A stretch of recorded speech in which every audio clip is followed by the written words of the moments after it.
ภะคะวะโตสาวกสังโฆสามิจิปฏิปันโน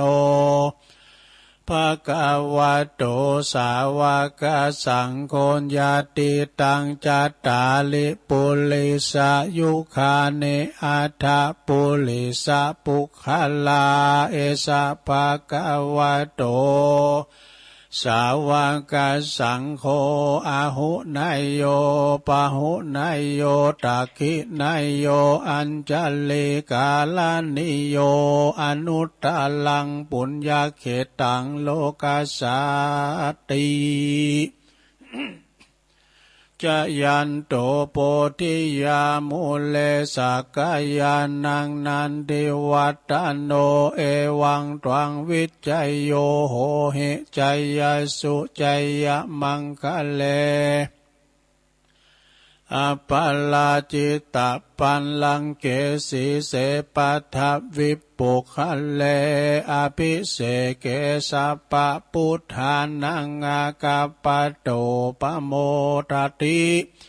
สุนักกตังสุมังกลังสุปาปาตังสุโหติตังสุขันโนสุโมโหโต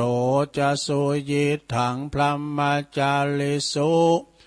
ปทักขินังกายกัมมังวาจากัมมังปทักขินังปทักขินังมโนกัมมังปณิทิเตปทักขินาปทักขินานิกัตวนะละพันตเถปทักขิเนสัพพิติโยวิวาจันตุสัพพะโลกวินาศตุมาเตภวัตวันตรายโยสุขีติกายุโกภวะอภิวาตนาสิลิสันเนจังมุตตาปัจจายโนจัตตารโอธัมมาวทันติอายุวันโนสุขังปะลังเอาแล้วศรัทธาญาติโยมตุลุงเกาะปิ้นเก้าปิ้นโหนำสวดมนต์ไปปิ้นตีเรียบร้อยขอกุณปฏิตะไหลลัตนะผ่านแผ่วพระแก้วเจ้าตังสามปากการจุงได้ดลบันดาลมาปกป้องคุ้มครองรักษายังครูบาอาจารย์พระมหาเถรานุเถระตันเจ้าคณะพระสังฆาธิการพระภิกษุสามเณรตลอดถึงครูบาอาจารย์ที่เปิ้นปกป้องคุ้มครองรักษาวัดวาอารามเนาะก็ขอให้มีสง่าราศีงอกงามไพบูรณ์ในพระศาสนาขององค์สลีสัพพัญญูพระพุทธเจ้าของเฮาไปใจเป็นที่เนิ่นนาบุญหรือศรัทธาได้สักการะบูชากับไหวเนาะพอออกไม่ออกศรัทธาก็เหมือนกันก็ขอให้อยู่ดีมีสุขภาพพลานามัยสมบูรณ์แข็งแรงเนาะกินข้าวลำกินน้ำลุงนะขอปินกำลังจิตกำลังใจนะส่งกระแสเมตตาจิตไปหาพอออกไม่ออกเนาะพอลงไม่ลงติเดินเหินไปไหนมาไหนบ้าใดนอนติดต่างติดเตงก็ขอเฮือนเอาวิทยุปิ้นกูปิ้นกีมฟังน้ำฟังธรรมไปเน้อศรัทธาเน้อขอปินกำลังจิตกำลังใจลูกหลานตันเต่าไปกะไปขายก็ดีเนาะเดินทางไปเนื้อไปไต่ไปไก่ไปไก่ก็ขอเดินทางเขี้ยวขาดปลอดภัยทุกตารางกิโลเมตรของการเดินทางทั้งไปขาไก่ขาไปขากลับเด้อต่อไปก็จะไปทางสถานีวิทยุเก่าสถานีเนื้อที่เปิดรับสัญญาณรายการธรรมะภาคภาษายองช่วงเวลาตั้งแต่ตี 3 ถึง 5 โมงก็มีสถานีวิทยุเพื่อการศึกษาการศาสนาและวัฒนธรรมของวัดฝายหินตำบลสุเตป FM 104.50 เมกะเฮิรตซ์โดยเมตตาบารมีธรรมอาจารย์ท่านพระครูสมุวิสุวัฒน์วรกิจโจลิงสัญญาณไปดังโมดเนาะองค์ขลงในเมืองพดพระหลายดอยสถานีวิทยุคณะสงฆ์อำเภอฝางตั้งอยู่ที่วัดพระบาทอุดมน้ำบ่อสาวาสำนักวิปัสสนาFM 100.25 เมกะเฮิรตซ์โดยเมตตาบารมีธรรมในพระเดชพระคุณหลวงปู่พระครูสุจิตานุรักษ์ด็อกเตอร์หลวงปู่ใหญ่เฮาเจ้าคณะอำเภอฝางขอบคุณตรีเจริญโชติธรรมโมแห่งวัดสันโค้ง อำเภอแม่อายแล้วก็ตัวปีอมรเทพอุปสันโตวงเล็บอุดเถินตัวปีโจ้นะขอบคุณสถานีวิทยุแดนดินถิ่นล้านนาตั้งอยู่ที่บ้านโฮงโงตำบลนำบ่อหลงสันป่าตอง FM 103.50 เมกะเฮิรตซ์โดยปีอ้ายใต้หูฮอนรุจิสมบัติเงาคำสถานีวิทยุคลื่นธรรมะของชุมชนวัดห้วยตองซักตั้งอยู่ที่บ้านสมมาตรขอวอลอยด้วยนี่ตั้งอยู่ที่วัดห้วยตองสักตำบลขงเปาอำเภอจอมทอง FM 98.75 เมกะเฮิรตซ์เนอะโดยเมตตาบารมีธรรมอาจารย์ท่านพระครูวาปีวรมานิตท่านพระอาจารย์ชวลิชยวังโสโซนไต่ฟังแต่เพลงมาตีสองแล้วเนาะ เพลงบักเก่าโมนนะโบราณสถานีวิทยุมนเสียงธรรมตั้งอยู่ที่วัดบุพารามตำบลจังเคิงอำเภอแม่แจ่มบนเด้อ FM 106.25 เมกะเฮิรตซ์โดยเมตตาตามหลวงปอพระครูมงคลวิสิทธิ์หลวงปอใหญ่เจ้าคณะอำเภอแม่แจ่มขอบคุณท่านปลัดอุทัยตึงสองอุทัยพระเจ้าหน้าที่ลิงสัญญาณปีน้องตามแม่แจ่มฟังกันหลายเนาะสถานีวิทยุเน็กเนียวเรดิโอ FM เก่า 16.75 เมกะเฮิรตซ์ตั้งอยู่ที่บ้านโจงตำบลทุ่งกวาวห้างหุ้นส่วนจำกัดอนุสรณ์เรดิโออำเภอเมืองปานจังหวัดลำปางสถานีวิทยุคนชุมชนคนเหนือเขื่อนอำเภอฮอดจังหวัดเชียงใหม่ FM เก่า 10.75 เมกะเฮิรตซ์นึสถานีวิทยุเพื่อการศึกษาและพัฒนาอาชีพ R Radio Network FM 103.00 เมกะเฮิรตซ์อำเภอเมืองจังหวัดลำปางโดยคุณอนุพงษ์ตาจีนะสุดท้ายสถานีที่ 9สถานีวิทยุ R Radio Network FM 99.50 เมกะเฮิรตซ์วิทยาลัยเทคโนโลยีเพื่อการจัดการกฟผแม่เมาะลำปางนะแล้วสักคำเดียวก่อนน่านฟ้าเรดิโอคุณลุงนิรันดร์ปันดอนตอง FM 100.25 เมกะเฮิรตซ์ต่างปุ่นบ้านป่าแดดบ้านแม่พินแม่โนนเขาเดี๋ยวเปิดเขาจะเปิดทำแล้วดู ตึงมดตึงเสียงนะก็ขอบคุณเนิร์ดจังเจ้าของสถานีวิทยุตึงโมแต่มีเปิดลิงสัญญาณมีมือแตะไปอีแม่หลวงเขาอีปอหลวงเขาก็ไม่ได้ฟังเนอะอันนี้ต้องขอบคุณเปิดนะเปิดอุตส่าห์ลุกมาตอนเจ้าเนาะมาเปิดสถานีเขาฟังนะอุ้ยเป็นบุญหูแล้วเนอะบุญกรรมบุญจูนะลงเนอะวันนี้มาปบมาปักกันตุลุงก็ได้มาตกมาแตนไปให้ศรัทธาเนอะได้มาแตนครูบาอาจารย์เขาได้รับว.13คือเปิ้นโทรมาคือตุลุงตอนตุลุงสวดมนต์บ่เดี่ย สวดมนต์ที่หลวงพ่อก็บ่แล้วก็เปิ้นก็อาจารย์พระครูอภิวัฒนวิกรมเปิ้นก็บอกว่าต้นลุงวันพุธเจ้าแตนเปิ้นกำเนิดแตนพระครูวรธรรมนาถเปิ้นเดินทางไปกรุงเทพเนี่ยเปิ้นไปกรุงเทพเปิ้นก็ไปปฏิบัติศาสนกิจเนาะตุลุงก็เลยแตนไปเอกสารเด้อแตนไปแล้วก็แตน2 ชั่วโมงก็เดี๋ยว5 โมงก่อนท่านพระครูอภิวัตรก็เข้าต่อเอกเนาะ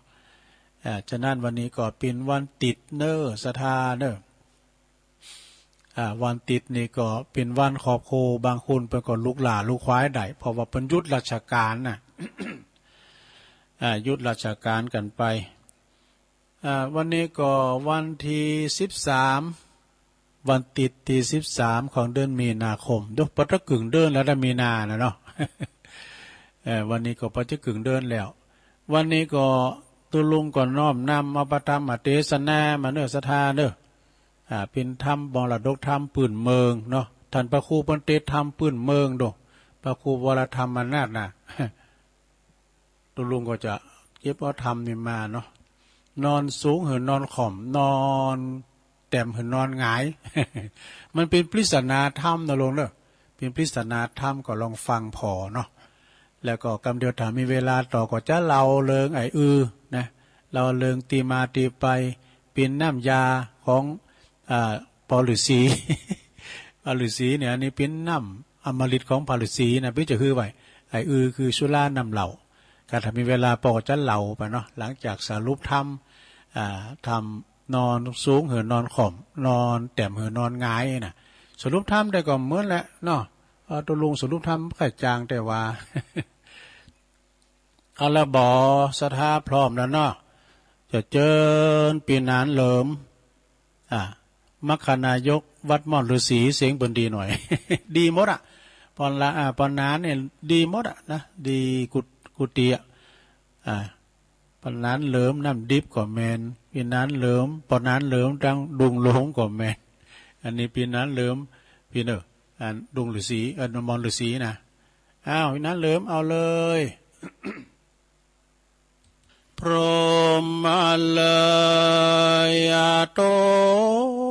นอกแอนภาพต้องแต้นวิมานทอ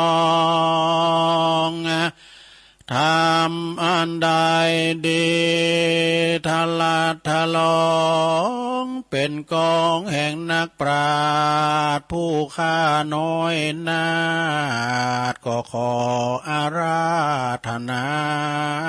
ธรรม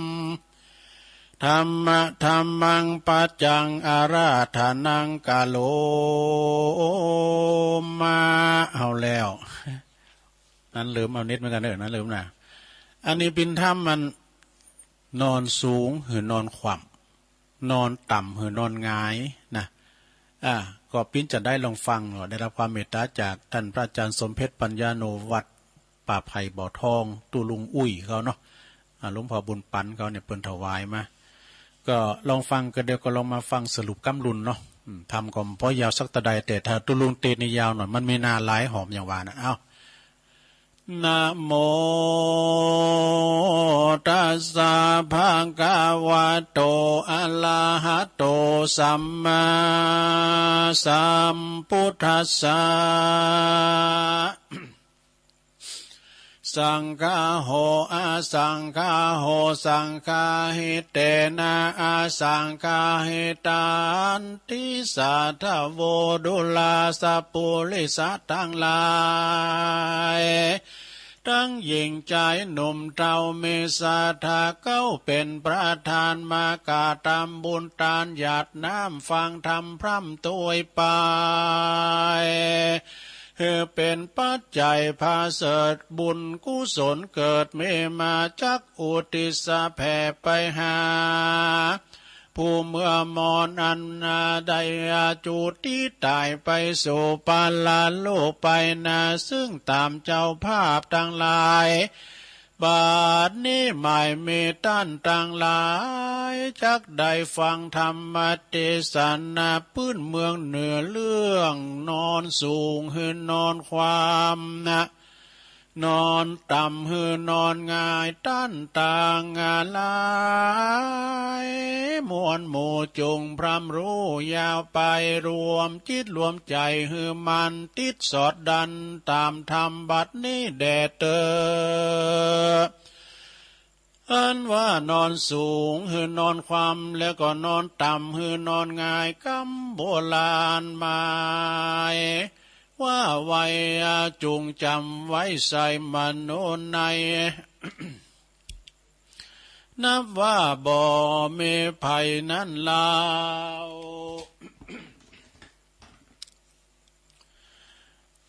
บอกว่าภัยใต้ลาเกยต่ำจะอนาถาทุกเครื่องกาอ่าวไม่บุญสร้างไว้นาไว้ปางหลังมาป้าปังคืนครอบสยองตอบมีมามีได้เป็นเศรษฐีมั่งมุนตุ้นเต่าเขาของหลังไหลทมนามียุทธาศักย์ใหญ่มีข้าใจยิ่งใจปาลิวานหลายมวลหมู่เวทล้อมอยู่วันคืน จักภาย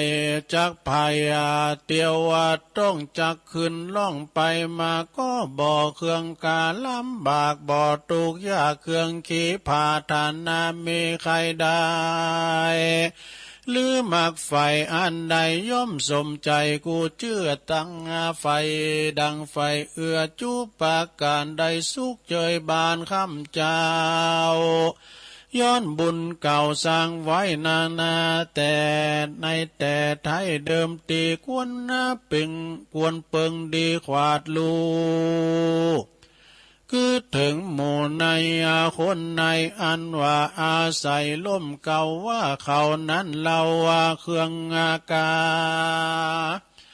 หรือว่าอาณาถากันอยากตุกลำบากมองผ่านหรือเจยบานจู้ผู้คำเจ้าอยู่สวัสสดีก็บ่เครื่องขีมนสาวผู้เป็นเก้าสาโปสันไหลกวนแลไปสันพอหือแจ้งต่อตาตนกันว่าเขาทันล้นไม่เดือดเขาว่าน้ำมาขาดแล้งง่ายทุกเรือลายปันปอโถมนาดก่อเครื่องขี่กวนจักดีช่วยกำหือใดหลวงล้ำต่างผ่านหรือมีคอหันถอยไหลเปิ้นจีดีเปิ้นจีตูดใส่ยังตนได้ทาลนไม่เอาตุกคำเจ้าเครื่องขี้มองกวนทาลีปองจาใจหือป้นเอาไม่เครื่องขีดังบาลีกล่าวไว้ว่าสังฆาโหอาสังฆาโหสังฆาหิเตนะอสังฆาหิตันติดังงานนี้ว่าเราได้เป็นดีมั่งมุนตุ้นเต้าก็ว่ากว่าเขาเจ้าตั้งหลายก็บ่สบายเมื่อใครตุกเอาไม่ตัวยมาตุกเอาไม่ในตัวราเป็นเจ็บหัวปวดท้องเปียตีต้องมีมากวนคุณนาใจกว้างกึดลำสังอาคาหะก็บ่อนิละตุมได้กวนคงควายจูช่วยเหือหายป่วยพยาธิหายอุบาทกาลีย่อมเป็นดีไปนาบ่อตำจ้าเสียลายหันสาหายเปื้อนป้องอันตุกตองอนาถาเมาเววากันอยากเมาตุกยากมาจูกวนอินดูใจจื้นเขาว่าของยื่นปั่นไปของกวนอันใดกวนแบ่งก่อเฮือตกแต่งย่อปัญญาใจตันกึดที่ยาท่านนีนักนากวนมันนาสาใจจื้นแบ่งยกยื่นวางไปย่อมเป็นปัจจัยอันใหญ่ปาเฮือใดเจยบาละแถมประการหนึ่งใส่ตัวตนเหล่านี้ได้สวัสสดีได้เป็นเศรษฐีมั่งเต้าก็เป็นได้เป็นเจ้าคนนายคนยศศักดิ์ดลองค์อาจมีอำนาจในราชการได้เป็นทหารตำรวจได้เป็นผู้หมวดผู้กองอย่าเยียดตัวปองนาใกล้หันตัวใหญ่เป็นดียศสักมีกรรมฟาดาโตโลกลาแดดินแดนก็อย่าดูแควนผู้น้อยอันดำต้อยทาลนอย่าข่มเหงคนตุกยากอดกันอย่าขี้มองกวนทาลีปองกึดสอดแต่เก้ารอดถึงปลายว่าคนเราต่างหลายนั้นเราตุกงามไม่เอาเครื่องขี้ย้อนว่าป่าปากรรมดีมีแต่ไทยเขาได้สร้างไว้เดิมอ่อนได้มาลอนตอบสายเฮือนได้ตกไล่ทาโลนะจักเป็นคนตุกยากอดกันอยากอนาถาส่วนว่าเราลานิสัยในแต่ไทยเดิมตีก็บอกกาลีกายาบาเว้นจากตั้งบาปจุปาการใดเหือตานเขาน้ำวัตถุพร่ำปัจจัยสินดวงใส558ก็ได้กดแขวดรักษาภาวนาไปบ่ขาดบ่ได้ประมาทย่ำใดเกิดมาในชาตินี้บุญจึงจีปามาปานะได้เจยบานคำเจ้าบ่โศกเศร้าเครื่องกาเหตุนั้นท่านเราตั้งหลายกวนจักดีได้ก่อสร้างเฮือบุญกว้างยาวไปกึดการเน่งในดังนี้โบราณที่นำจูง ว่านอนสูงเหินนอนความมาพอที่ต่ำลงไปนั่นแหละนาแถมประการหนึ่งใส่เราว่าผู้เป็นไพร่ไตประจาควรอยู่อันนาแหล่งลาไตปืนฟ้าป่าลาเมควรจักดีคือสอดกันหนึ่งลอดถึงกุลว่าตนตัวเท้าดุนุนส่งอยู่ได้อยู่สวัสดีแบ่งอาการเมน้อยใหญ่ก็ขามรับใจอาสาจุ้มคนอนาถายากไลควรเกิดไข่ควรมีว่าเขาเป็นดีมั่งเต่าย้อนว่าชาติบุญเก่าปางหลังอาตีตั้งแต่ไตได้สร้างบุญไว้มากลายบุญต่างหลายนั้นก็พันภายเตื่อมกรรมเหือใดหลวงล้ำภัยมันใดเจยบานจื้นจอยบอดตำก้อยเครื่องกาเหตุนั้นเหล่านี้ควรที่จักมีควรที่จักเว้นจากบาปกรรมมาหากมัวดำมีศีลธรรมจัดใจชื่อว่าได้ไตต่างดีย่อมเป็นเศรษฐีพาเสดปาเกิดเจยบานกำโบราณแต่ก่อนเจ้นปู่มอนสอนปานจุงปากันเกิดพร่ำหวานนอนตำนั้นก็นอนง่ายต้านต่างหลายมวลหมู่จุงพร่ำรู้ตามมีปฏิบัติไปดีบ่ขาดบ่ได้ป้ามาดลาสาบัดนี้นาต้านต่างหลายไม่มีต้านเจ้าภาพผู้เป็นเก้าเป็นประธานได้มารับสินแล้วก็ดานาธรรมฟังธรรมเพื่อจักอุติสร้างบุญกุศลไปหาผู้จุติมรณาไปสู่ปาลาโลกไปนาแม้นว่าผู้ตายได้วางจิตใจอารมณ์อะไรไปบ่จ้างใดไปตกห้องวางคำกาในที่ใดที่หนึ่งก็ดีก็ได้ตกตุกงากาลิทันลงยังกรรมวิบากตกงาตุกยากอยู่ในที่พานก็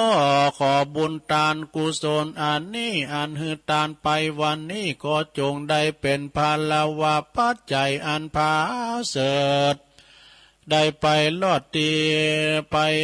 ถึงผู้ที่ตายได้พ้นจากพรากที่พาน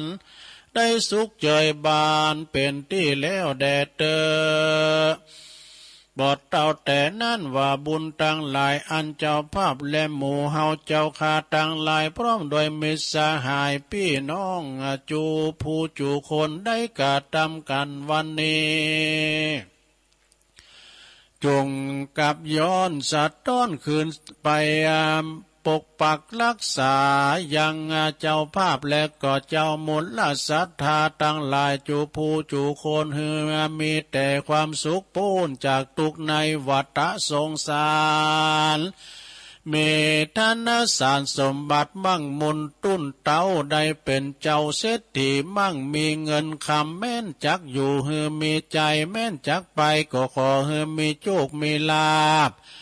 ได้ผ่าแป้ขาศึกศัตรูหมู่มารพาซาจากโลคาพยาธิต่างมวลแม่นจักผาธนาใครใดหรือมักไฟอันใดอันน้ำบ่อนเนไกจากธรรมก็ขอสมกรรมกู้เจือดังไฟเอื้อจุประการจุคนใหญ่น้อยยิงใจนั่นจุงจักมีเตี้ยงแต่ดีลีแดดเตอเนติตังกิยาสังวันนาวิเศษจาห้องเหตุทำเรื่องนอนสูงหือนอนความนอนต่ำหือนอนงายก็บางโกมโสมเรสดิดเลี้ยวเต้านี้ก่อนแลสาธุสาธุสาธุเอาแล้วศรัทธาญาติโยมทั้งหลายว่าเลยว่าสีหมอวันนี้ชิดเต็นหน่อยชิดเต็นไปหน่อยเนี่ยเดี๋ยวก็ว่าซ้ำว่าเลี้ยวว่าแหมก็อย่ายี่ห่อตัวลุงนะศรัทธาญาติโยมเนาะมันเป็นถ้ำก่อมรับบางพองก่อนรับไปแล้วเนาะ ทำอันนอนสูงหือนอนขว่ำหือนอนข่อมนอนเต็มนอนต่ำหือนอนหงายเนาะก็อย่างที่ในธรรมเพิ่นว่าไปนะสดาญาโยมทั้งหลายเพิ่นบอกว่าถ้าเฮาเป็นเจ้าฟ้ามหากษัตริย์ก็ดีหรือว่ายอเข้ามาเป็นเจ้าคุณนายคุณเตเป็นโหนาก็เป็นกลุ่มพอลูกน้องพ้องเขาตุกไล่เข็นใจอย่างใดก็แผ่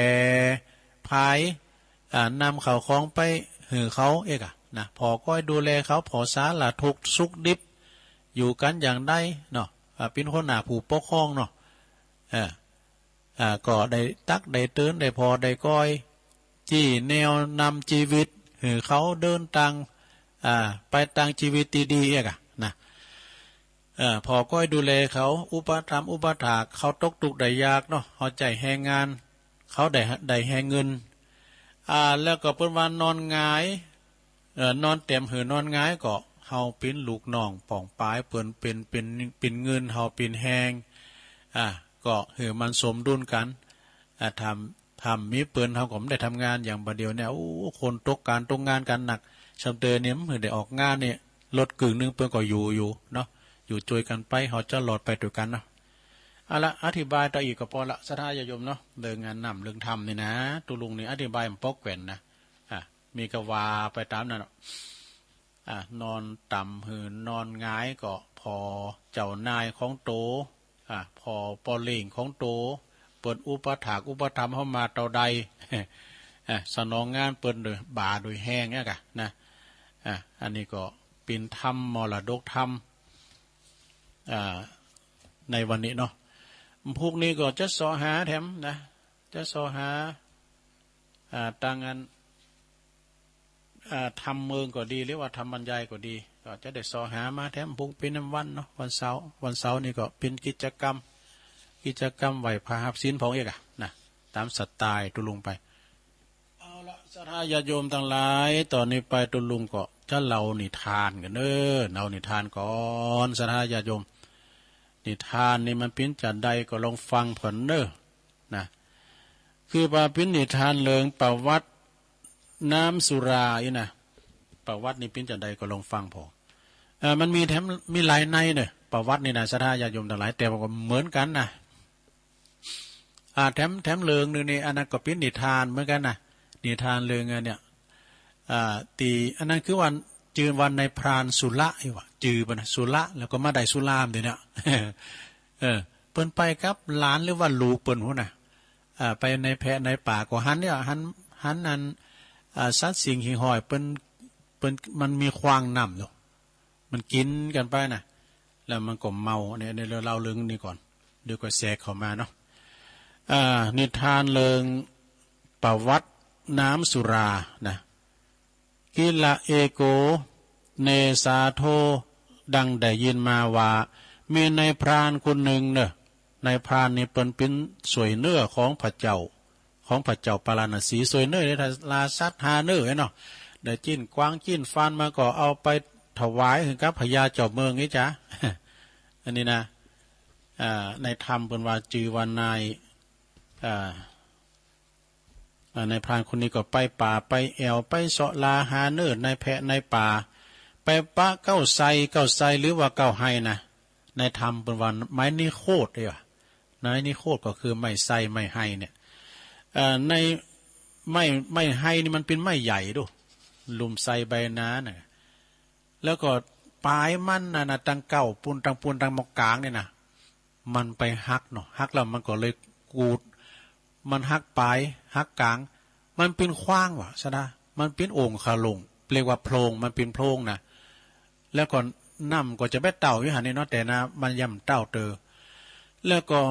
นกหนูตั้งหลายเนาะมันกาบเอาหน่วยไม้หน่วยตอกมาพองเอาเข่าสลีพองเอาพริกหน่อยบะคืออย่างเอามากินก็หันแล้วก็มักม้มอยู่หันมีนกแขกเต่าตั้งหลายกาบเอาเข่าสลีมากินที่โพรงไม้นั้นแล้วก็ยังมีนกอื่นๆแถมนกแกวดนกปิดจะลิ้วนกแจกนกกาปูด ต่างโต๊ะต่างก็กาบกันมาว่ะมีแผวอันชะเอมปุ่นว่ะดูมีพริกน้อยเอามากินกันที่โพรงไม้นั้นบ่ขาดค คือว่ามันเอามาสะสมกันไว้หันเนาะของเหล่านั้นก็ไปตกอยู่ในโพรงไม้หรือว่าในโคนไม้นั้นปิ้นจำนวนหนักหลายขั้นว่าฝุ่นตกหัวปีมาเนาะฝุ่นตกมาแล้วฝุ่นตกมานำก็ไปขังอยู่เตียนโพรงไม้โคนไม้ไซหะนะมันมีหลายยี่ห้อเนาะว่ามันเอามาสมค่ะนะน้ำก็กลายเป็นสีแดงว่ะโอ้เหมือนเลเจนซี่บาลันดีไทย สียังพูน่ะเหมือนสีแดงปวดโทมีรถบังเกิดปรากฏขึ้นนี่มันมักเป็นไปอันหันนะมีรถเมาบังเกิดขึ้นปรากฏขึ้นที่นั้นเนี่ยทีนี้นกตั้งหลายก็ปากันไปกินน้ำที่โพรงไม้นั้นบ่ว่าจะปิ้นนกก็ดีปิ้นหนูปิ้นวอกกลางนางนีไปกินน้ำที่โคนไม้หันวะแล้วปากันพลัดตกจากต้นไม้นั้นมาวะ มันเมาเนาะนายพรานมาพกผอเล็งดูว่านกก็ขึ้นไปกินลิงก็ขึ้นไปกินก็ตกกันลงมาก็เมาบิดงดบิดงัด มากินแล้วก็นกก็บินไปมาวะบินมาแล้วก็ตกลงมาวะบินขึ้นมาฟ้าแล้วก็ตกมันเมาแล้วเนาะบัดเดียวนั้นนกก็ตกลงมาปิ้นลำดับนายพรานหันดังนั้นก็ปิ้นอัศจรรย์ใจจริงหนักนะน้ำปิ้นอย่างได้นะนายพรานมันอัศจรรย์ใจมันแปลกสังการในใจมันปิ้นจะได้ นายพรานนั่นก็ขึ้นปีนขึ้นไปที่ต้นไทรนั้นก็หันว่าเป็นน้ำสีแดงว่ะหู้แจ้งว่าเป็นน้ำสีแดงมันเป็นน้ำอย่างวะนายพรานก็หันนกหนูกินกันทำนายพรานก็เลยลองบริโภคเอามาให้3 ต้องไป3 อึกว่าจดเข้าไปให้3 อึกว่า ในหนังสือบอกว่านายพรานก็เลยกินเข้าไป3 อึกถ้าจะ3 กืนจ้ะหรือว่า3 ตองจ้ะ เนาะจิตใจกับปุตูพิลึกพิลานโหเลาะน่ะโหเลาะลาวอ่ะจิตใจแจ่มชื่นเบิกบานปุดต้มมันพัดมุนจนมา ปิ้นอย่างรู้ว่ะนายพรานนั่นก็มีความสำราญบานใจไข่โหอยู่คะแล้วก็ปีนลงจากต้นไม้ไทรนั้นทำทุกประการนะก็มีความสนุกสนานแล้วก็นอนรับไปหันมันยุบกะมันไข่เกิดมันอะไรแห้งพอนะไอ้เนี่ย ข้างนั้นตื่นขึ้นมานะตื่นขึ้นมาก็ดีอกดีใจว่ะน้ำอมฤตรู้อันนี้นะเป็นน้ำทิพย์เลยเนี่ยจึงหันนั้นสัตว์สิ่งหิ่งหอยกินไปมันก็เมาเนาะตัวเก่ากินไปก็เลยว่ามีอารมณ์ดีขึ้นมาโหเลาะลาเนี่ยโหเลาะลาแล้วก็มีความคึกขนองขึ้นมาว่ะมันมีหลายอย่างมันมีความก่าแล้วก็มีความอายมีความใจถึงนี่นะพอนกหมูนั้นบินขึ้นไปแล้วก็ตกลงมาแล้วก็สัตว์สิ่งหิ่งหอยไปกินกันแล้วก็มีลิงพญาลิงลิงตั้งหลายก็ไปกินลิงวอกลางนางนีนะไปกินเขาตกลงมาก็ปุดโตบิดงดบิดงาดกันมันเมาเนาะลิงตัวหนึ่งเนี่ยมันน่าคึกอย่างได้มู่กำไม้มาสักว่าปลายเนี่ยเอาขึ้นไปดีตอไม้ มาห้องเพลงโฟดิมันระดับฟินนั่นนักร้องเนาะโฟดิอีลิงตัวนี้นี่ให้นะกำไม้ปิ้นเงินไมโครโฟน มันจะได้หมุนใจมาเนาะปลากันกินได้ดังอันแล้วก็ทีนี้นายพราน นั้นมันก็เอาน้ำอมฤตนะหายใส่ก๊อกใส่กิลอนไปเอาไปถวายนะถวายให้พญาเจ้าเมืองพระเจ้าปาราณสีนะขึ้นไปตักเอาแล้วก็เอาไปถวายให้พระเจ้าเมืองปาราณสีพระองค์ได้หันว่ามันเป็นน้ำอย่างน่ะไวสาพระพญาบาดเจ้าน่ะว่าอย่าได้เสียนะอามาตย์ นายพรานก็เอาหน่อยดิสามท่านพญาเจ้าเมืองไงเนาะท่านพญาเจ้าพ่อพญาบาดเจ้านะเอาให้อึกไป อึกหนึ่งถ้าจะกืนเนาะหยังพาน ไหนพานเอาหยังมาน่ะน้ำหยังไหนแดงปลึงเอาน้ำในไปหือพญาเจ้าเมืองก็ย่อมฉันย่อมกินแต่นะสันมาสุมาเนี่ย ยังย่อมกินเด้อเฮราชบุตรวะนะอันนี้ระดับเป็นเสนาเนาะเสนาผู้ใกล้ชิดจึงพระองค์ก็เลยให้พระราชบุตรลองดูก่อนนะเอาทหารรักษาพระองค์ลองพอเกินราชบุตรกินแล้วทดลองพอแล้วก็ลำพองแก้วกาวะลำพองเป็นคุณที่โมนคุณนั่นแหละนะเป็นคุณที่ว่ามีอารมณ์คึกคักขึ้นมาวะพระองค์ก็เรียกพระองค์พระเจ้าเมืองพระยาเจ้าเมืองก็เรียกว่าน้ำสุรามาจนทุกวันนี้ว่ะพระยาเจ้าเมืองปาราณสีก็เหือนในพรานนี่นะเอาโฮเจอร์มันมาบ่ะแต่ตะเป่งเราเนาะเอาโฮเจอร์มาบ่ะเอามาผสมแล้วก็เอามาตุ่มกินแล้วก็พระยาเจ้าเมืองก็เลยเอาน้ำสุรานั่นน่ะเอาไปเล่งทหารว่ะเล่งทหารในการที่ว่าจะออกรบศึกเมื่อว่าจะออกรบศึกนั่นได้หายหน่อยมันมีใจฮึกเหิมว่ะมีใจฮึกเหิมมีความเกี่ยวกะแล้วก็มีความฮึกแล้วก็ลบปัจจามิตรที่มันมีไข่ลบปัจจามิตรสำเร็จนะขอไปลบศัตรูสำเร็จแล้วก็รักษาบ้านเมืองยืนยาวต่อไปเนาะเปิ้นก็เลยมีปัญหาถามว่าอันโตดของสุราเนี่ยมันเป็นจะได้พ้องเนี่ยนะก็มีคุณมาถามแกว่ามีโตดมากเพราะว่าทำให้เกิดความประมาทแต่กันเนาะการมันใส่ไปแล้วเนี่ยโอ้ยมาถึงยำรถก้าวนะบิดรถเนี่ยมาถึงหูโคตายดูไปตนาพุ่นรูปกำนันเมาเลยนะมันหูโคตายมีความประมาทขาดสติปราศจากความเคารพยำเกรงถ้าว่าใส่ไปแล้วนะแม้แต่ว่าปอก็ดีแม่ก็ดีนะมีความเคารพยำเกรงละนะเพราะว่าจะเป็นปอก็ดีแม่ก็ดีปีน้องตั้งหลายอุปชาอาจารย์ว่าสมณะจีพรามผู้มีศีลก็ตามมาถึงเคารพนับถือนะมันใส่ไว้แล้วนะมีความเคารพในพระพุทธพระธรรมพระสงฆ์มีความเคารพในผู้ที่รักษาศีลมีจารวัตมีวาจากิริยาวาจาก็ห่อนห้ายไปเนี่ยมีใจเวลาว่าเปิ้นกำลังประพฤติวัดปฏิบัติธรรมนะศีลบริสุทธิ์มนุษย์ต่างหลายเข้าสู่นิพพานเนาะก็ไปอาละวาดตีเปิ้น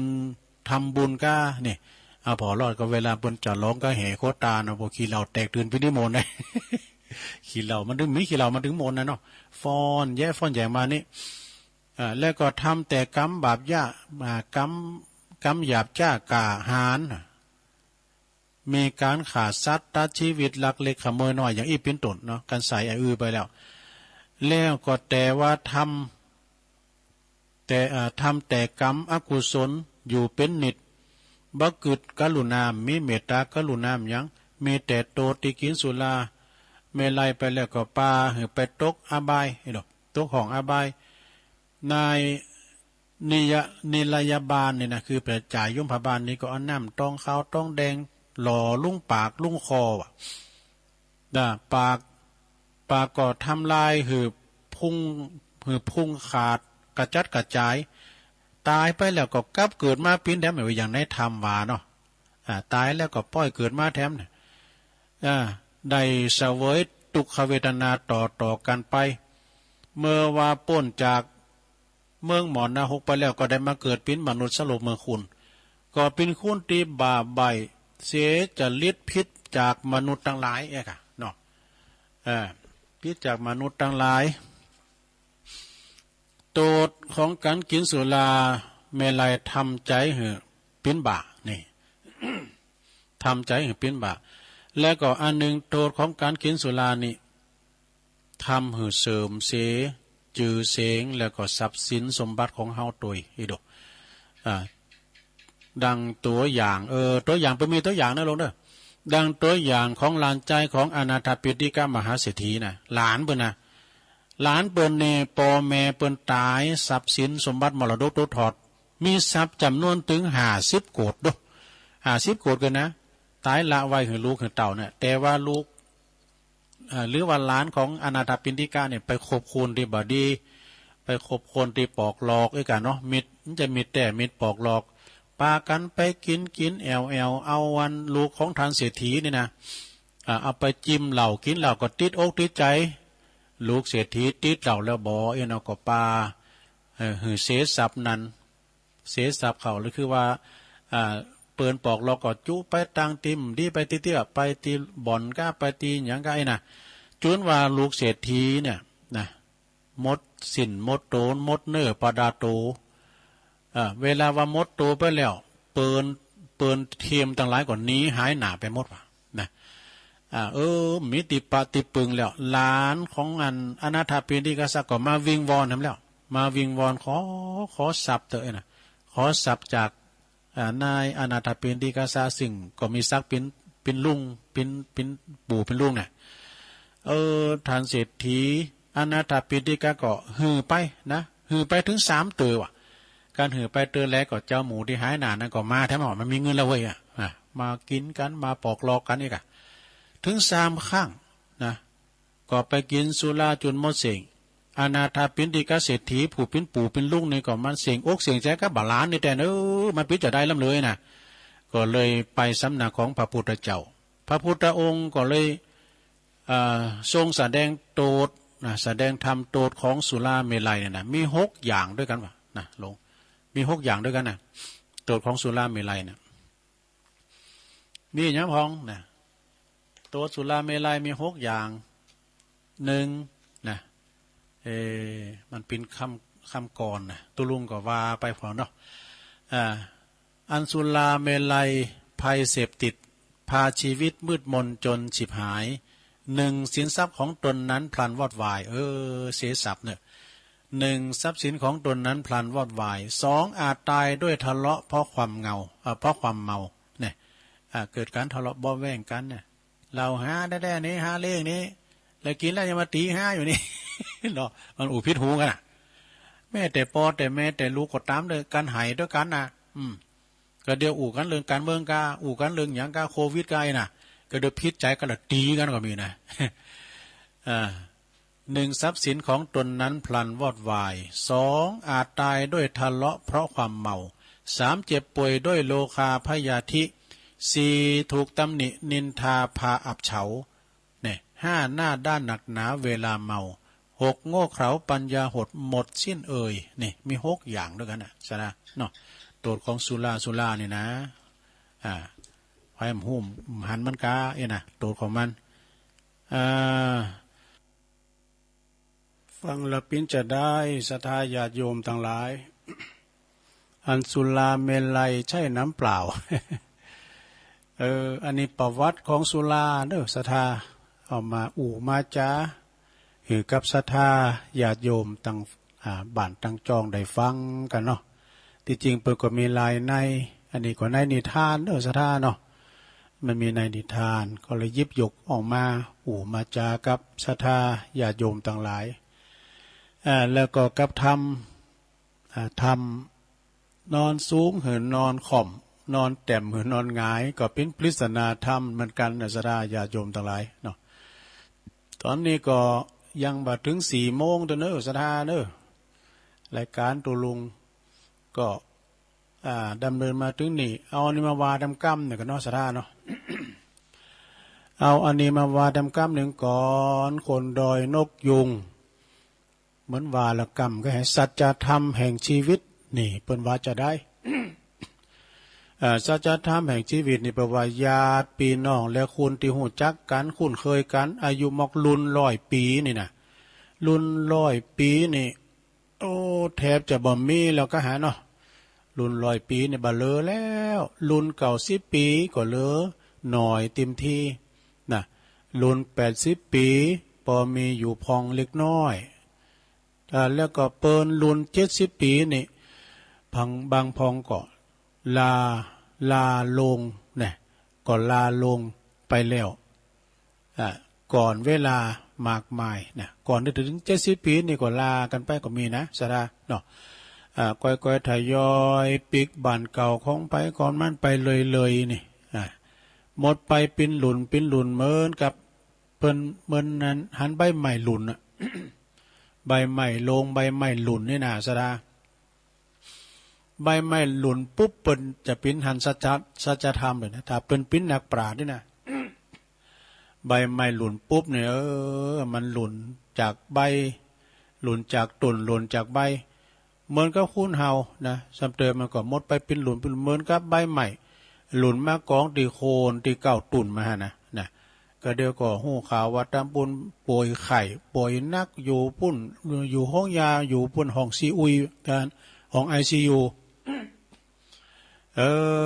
ก็เดี๋ยวก็ฟังตั้งปูนตายแท้เหมาะมันได้ข่าวถึงวันกับงานศพเนี่ยทุกเดินเนาะบึดกอดตังหนึ่ง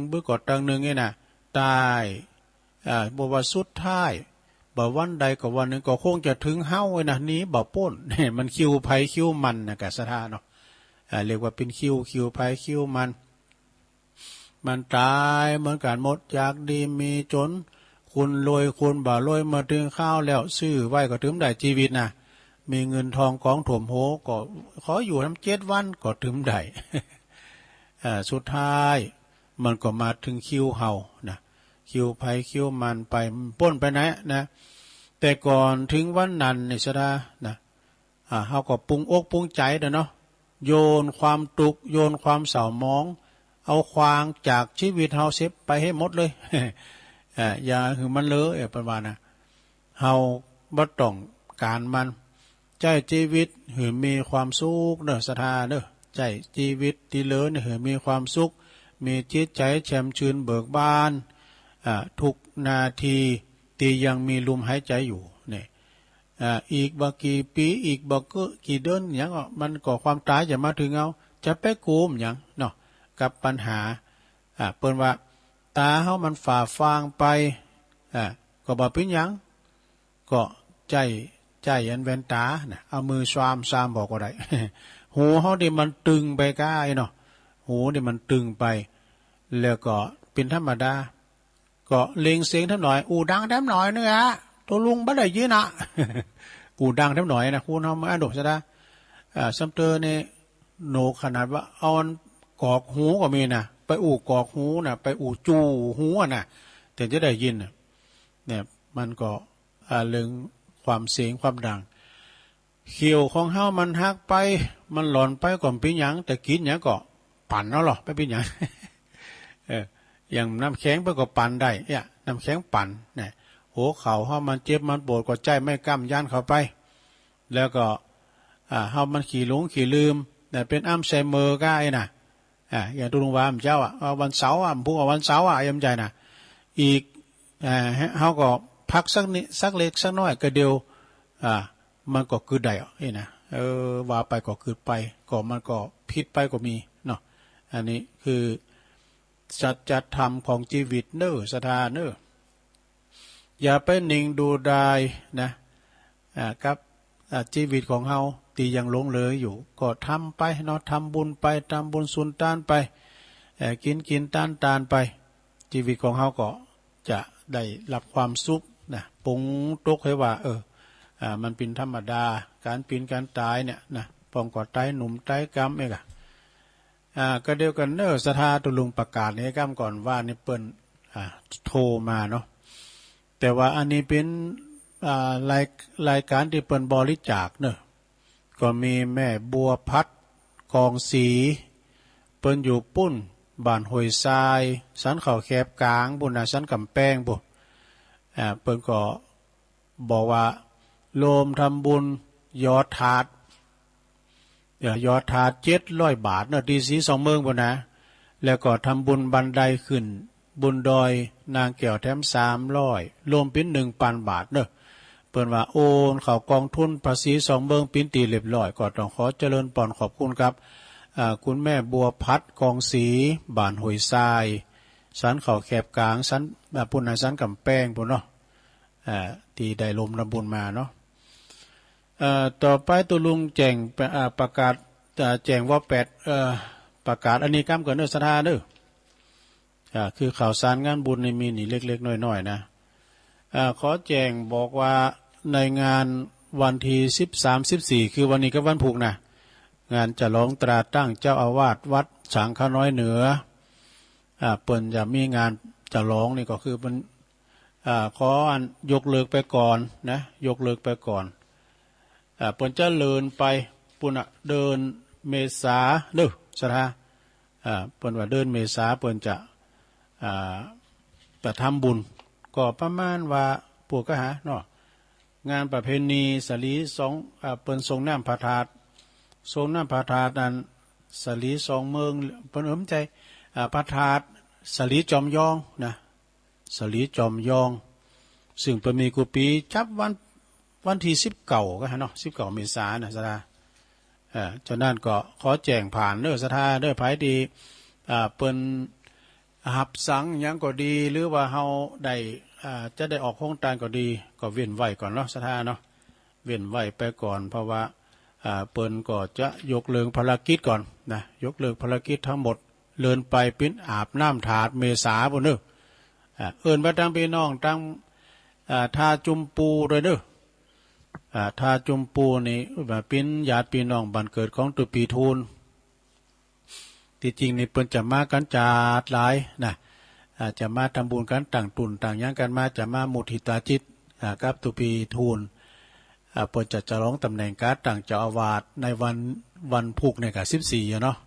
แล้วเลยไปก็บอกลุงโทรมาหาตุลุงดูแม่ต่อมก็โทรมาแม่ต่อมป่าสร้างหน่อยแม่ต่อมโทรมากรรมตุลุงก็สวดมนต์จบแล้วก็มาใส่มาหดน้ำดอกแม่ต่อมก็โทรมาปิ้นหยังแต้มคืนมาตุปีทูลเปิดโทรมาแต้มนะ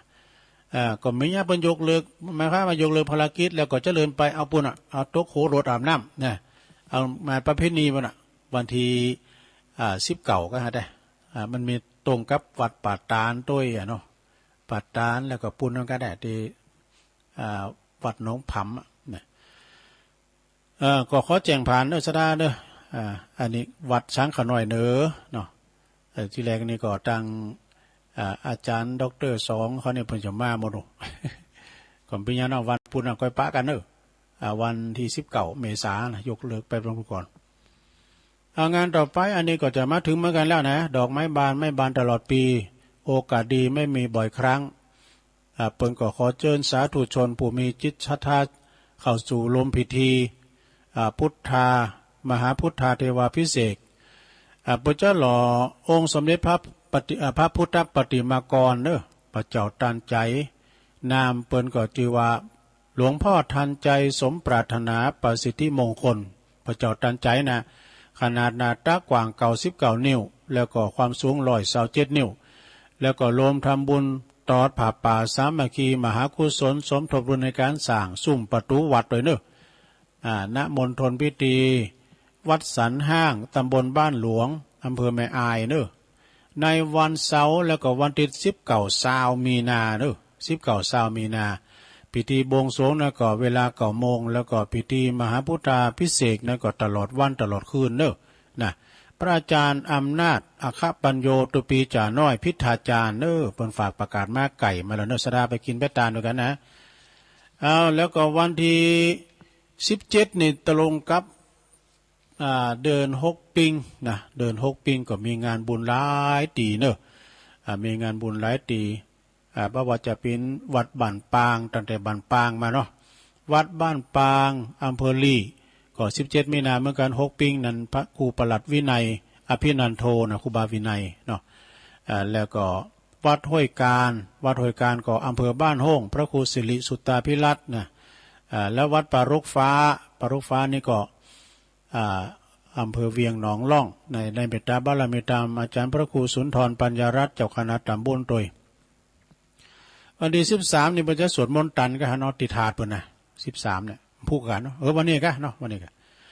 แล้วก็วัดดงเหนือด้วยเนอะวันที่17นะเพิ่นก็6 ปิงเหมือนกันเนี่ยประเพณีดงเหนืออำเภอเวียงหนองล่องพระครูกันตสุตานุกิจแล้วก็วัดสิริมังคลาจารย์ในตำบลดอยหล่ออำเภอดอยหล่อนะตำบลเดียวกันตัวลุงเขาเนี่ยนะในเมตตาธรรมอาจารย์พระครูธรรมธรประทวนอภัยโยเจ้าอาวาสเนาะ แล้วเพิ่นก็ยังมีปุณธรรมเนอดอยพุทธามหาชัยนะดอยพุทธามหาชัยนี่ก็ปุ้นอยู่เมทานะพออาจารย์ปนันปันอินมาศเพิ่นก็ฝากประกาศมาอันนั้นตึงอำเภอเนอะตึงอำเภอมรมาหันมรนะที่วัดดอยพุทธามหาชัยอำเภอแม่ทาแล้วก็ทางงานปุณเมืองฝางก็วัดเทพอำนวยวัดเทพอำนวยก็อำเภอฝางแม่พันสมมั่งนี่ก็ป่าบงปนก็ฝากประกาศมาแล้วก็มีวัดพระครูสมเพชรข้ามรู้นะวัดป่าไผ่บ่อทองโดยป่าไผ่บ่อทองก็เดินปิ่งเหมือนกันนะวัดพระครูสมเด็จพระครูพุทธิธรรมรักษ์ด้วยเนาะบอกงานการกุศลแถมงาน18 19 20อันนี้16 ถึง 21เนาะมีงานออกเม้นพระราชทานเพลิงศพพวกปล่อยหล่อเนาะท่านพระครูวรวัตรวิบูลย์ครูบาบุญเนาะอดีตเป็นก็เป็นเจ้าอาวาสวัดหนองหอย อำเภอป่าซางเนาะเปิ้นก็จะมีงานออกเบญพระราชทานเพลิงศพนะก็งานปล่อยหล่อเนอะสถาดีวัดน้องหอยนี่ตำบลป่าซางกลางเวงป่าซางเนอะสถาไปรวมทำบุญด้วยกันซึ่งก็มีท่านตุปีเวทเขาซึ่งก็ตั้งคณะสงฆ์ตึงอำเภอป่าซางโดยเมตตาบารมีธรรมหลวงพ่อพระครูพระครูไพศาลปริยัติกิจด็อกเตอร์เจ้าคณะตำบลป่าซางวัดป่าซางงามเนอะเป็นเก้าเป็นกันในงานครั้งนี้โดยแม่งานใหญ่เนาะทุกวันที่23ของเดือนก็เปิ้นจะทำบุญทักษิณานุปัฏฐานอุทิศถวายกับครูบาเจ้าอินตากตะปุญโญวัดศาลาเนอะโดยเมตตาบารมีธรรมหลวงพ่อพระครูโชติสุวรรณสอนหลวงพ่อเจ้าอาวาสเปิ้นอุทิศบุญกุศลถวายไปหาครูบาพร้อมถึงคณะสัทธาถึงโมดเนอะวัดศาลานี่เปิ้นทุกวันที่23เปิ้นมีเจ้าภาพโมดนะรู้กันเกิน โอ้มจำได้หับสายเนี่ยครูบาไปก็โทรมากำขอไหวสานะครับเนอะแล้วก็งานต่อไปในวันที่อันนี้ก็วันที่เมษาบนนี้นะเมษาซึ่งก็ท่านพระครูมงคลศิริวงศ์อันนี้เปิ้นอายุได้71 พรรษา50เปิ้นเป็นอดีตเจ้าคณะตำบลเหมืองแก้วอดีตเจ้าอาวาสวัดดอนตันตำบลเหมืองแก้วอำเภอแม่ริมนะเนาะเปิ้นได้มรณภาพไปเมื่อวันที่6 กุมภาเนาะแล้วก็เปิ้นปิดศพวันที่13 กุมภาและเปิ้นจะเปิดศพในออกเป็นพระราชทานในวันที่21 ถึง 24 เมษายนเนาะเปิ้นว่ากินตานปีใหม่เมืองแล้วเปิ้นก็จะปล่อยหล่อเนาะ27 ถึง 24 เมษายนที่วัดดอนตันเนาะเอางานต่อไป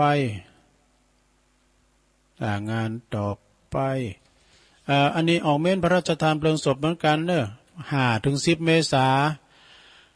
นตีปุ่นวัดมะครับทองไล่ดงตำบลน้ำดิบอำเภอป่าซางโดยจะได้ทำบุญอุทิศถวายแล้วก็ออกเม้นพระราชทานเพลิงศพครูบาบุญเกิดกับกิตติยาโนนะหรือว่าในราชทินานามของพระครูกิตติยานพิสิทธิ์ตุนาของเขาในอายุ84 ปีนะซึ่งเพิ่นก็จะได้เริ่มตั้งแต่วันที่5 ถึง 10เนอะตั้งคณะสงฆ์ตำบลลำดิบตั้งอำเภอป่าซางเพราะว่าหลวงปู่เปิ้นก็อายุเป็นมหาเถระ84 ปีเนาะไปจะไปหับสังกานี่ไปจะไปหับออกเมนออกห้องตาลไปหอมอันพระศาสตร์ก้างเนี้ยก็เจิญกันได้เนอะตีวัดมะครับทองไร่ดงกอไก่มาที่นี่แล้วนะ5 ถึง 10 เมษายนก่อนปีใหม่เมืองเนอะนะแล้วนี่ก็ตรงปีใหม่เมืองเลย15 เมษายนวันพญาวันเพิ่นจะมีการอบรมสมโภชองค์ประธานโดย17 เมษายนนี่ก็เพิ่นจะมีการยกยอดชัดและบรรจุหัวใจผาถาดเนอะณที่วัดใหม่พัฒนานะตำบลยางครามอำเภอดอยหล่อเนอะเป็นงานบุญใหญ่จะร้ององค์ประธานในเมตตาบารมีธรรมอาจารย์พระครูสถาพรพัฒนารังสีเจ้าคณะตำบลยางครามเนาะแล้วก็เพิ่นจะมีงานเนอะเพิ่นก็ครบรอบต่างวัด50 ปีพอดีนะแล้วก็อันนี้เขาบริการหน่อยเนาะก็ที่วัดหลวงสีเตี้ยตำบลสีเตี้ยอำเภอบ้านโฮ่งในเมตตาบารมีธรรมครูบาเจ้าเสาคำกัลยาณธรรมนิวิตเจ้าคณะตำบลหลวงปอเปิ้นก็ มีการบูรณะอุโบสถหลังเก่าสร้างมาตั้งแต่สมัยครูบาสุรินโทแล้วก็เพื่อจะซ่อมแซมซุ้มประตูวัดด้วยเนอะไผจะไปรวมบุญกับครูบาเจ้าเสาคำนะไปรวมทำบุญกาเล็กปูนหินดินทรายก็สมทบกันเข้าไปนะครับเนอะเอางานสุดท้ายต่อไปก็ขอเชิญรวมทำบุญนะฮะทำบุญวันที่23 มีนาเนอะ65เปิ้นก็จะมีการทำบุญอายุวัฒนะมงคลในเมตตาบารมีตามหลวงปู่พระครูสุจิตานุรักษ์เจ้าคณะอำเภอฝางณที่วัดพระบาทอุดมลำบ่อสาวาเนอะหลวงปู่เจริญอายุมาได้69แล้วก็จะถึง70หรือว่า70แล้วกันเนาะแล้วก็จะอย่าง71ก็ในวันที่23เนอะแต่22นี่ย้อนมาให้หน่อย22นี่ก็จะมีทำบุญทักษิณานุปทานนะอุทิศถวายให้กับครูบาอาจารย์ผู้เฒ่าผู้แก่ที่เปิ้นเคยขึ้นวัดสังวามาเนาะพอหน่อยพอนั้นประจำลำวัดก็ดีก็ทักษิณาในวันที่22นี่ก็ทางซ้ายไต่โซนไต่ก็มีครูบาอาจารย์ที่นักจัดรายการจะไปกันหลายอยู่เนอะโดยการนำของท่านพระครูอภิวัฒนวิกรมนะแล้วก็ครูบาอาจารย์ก็หลายตุนจะไปนอนตั้งแต่วันที่22เนอะ22มีนา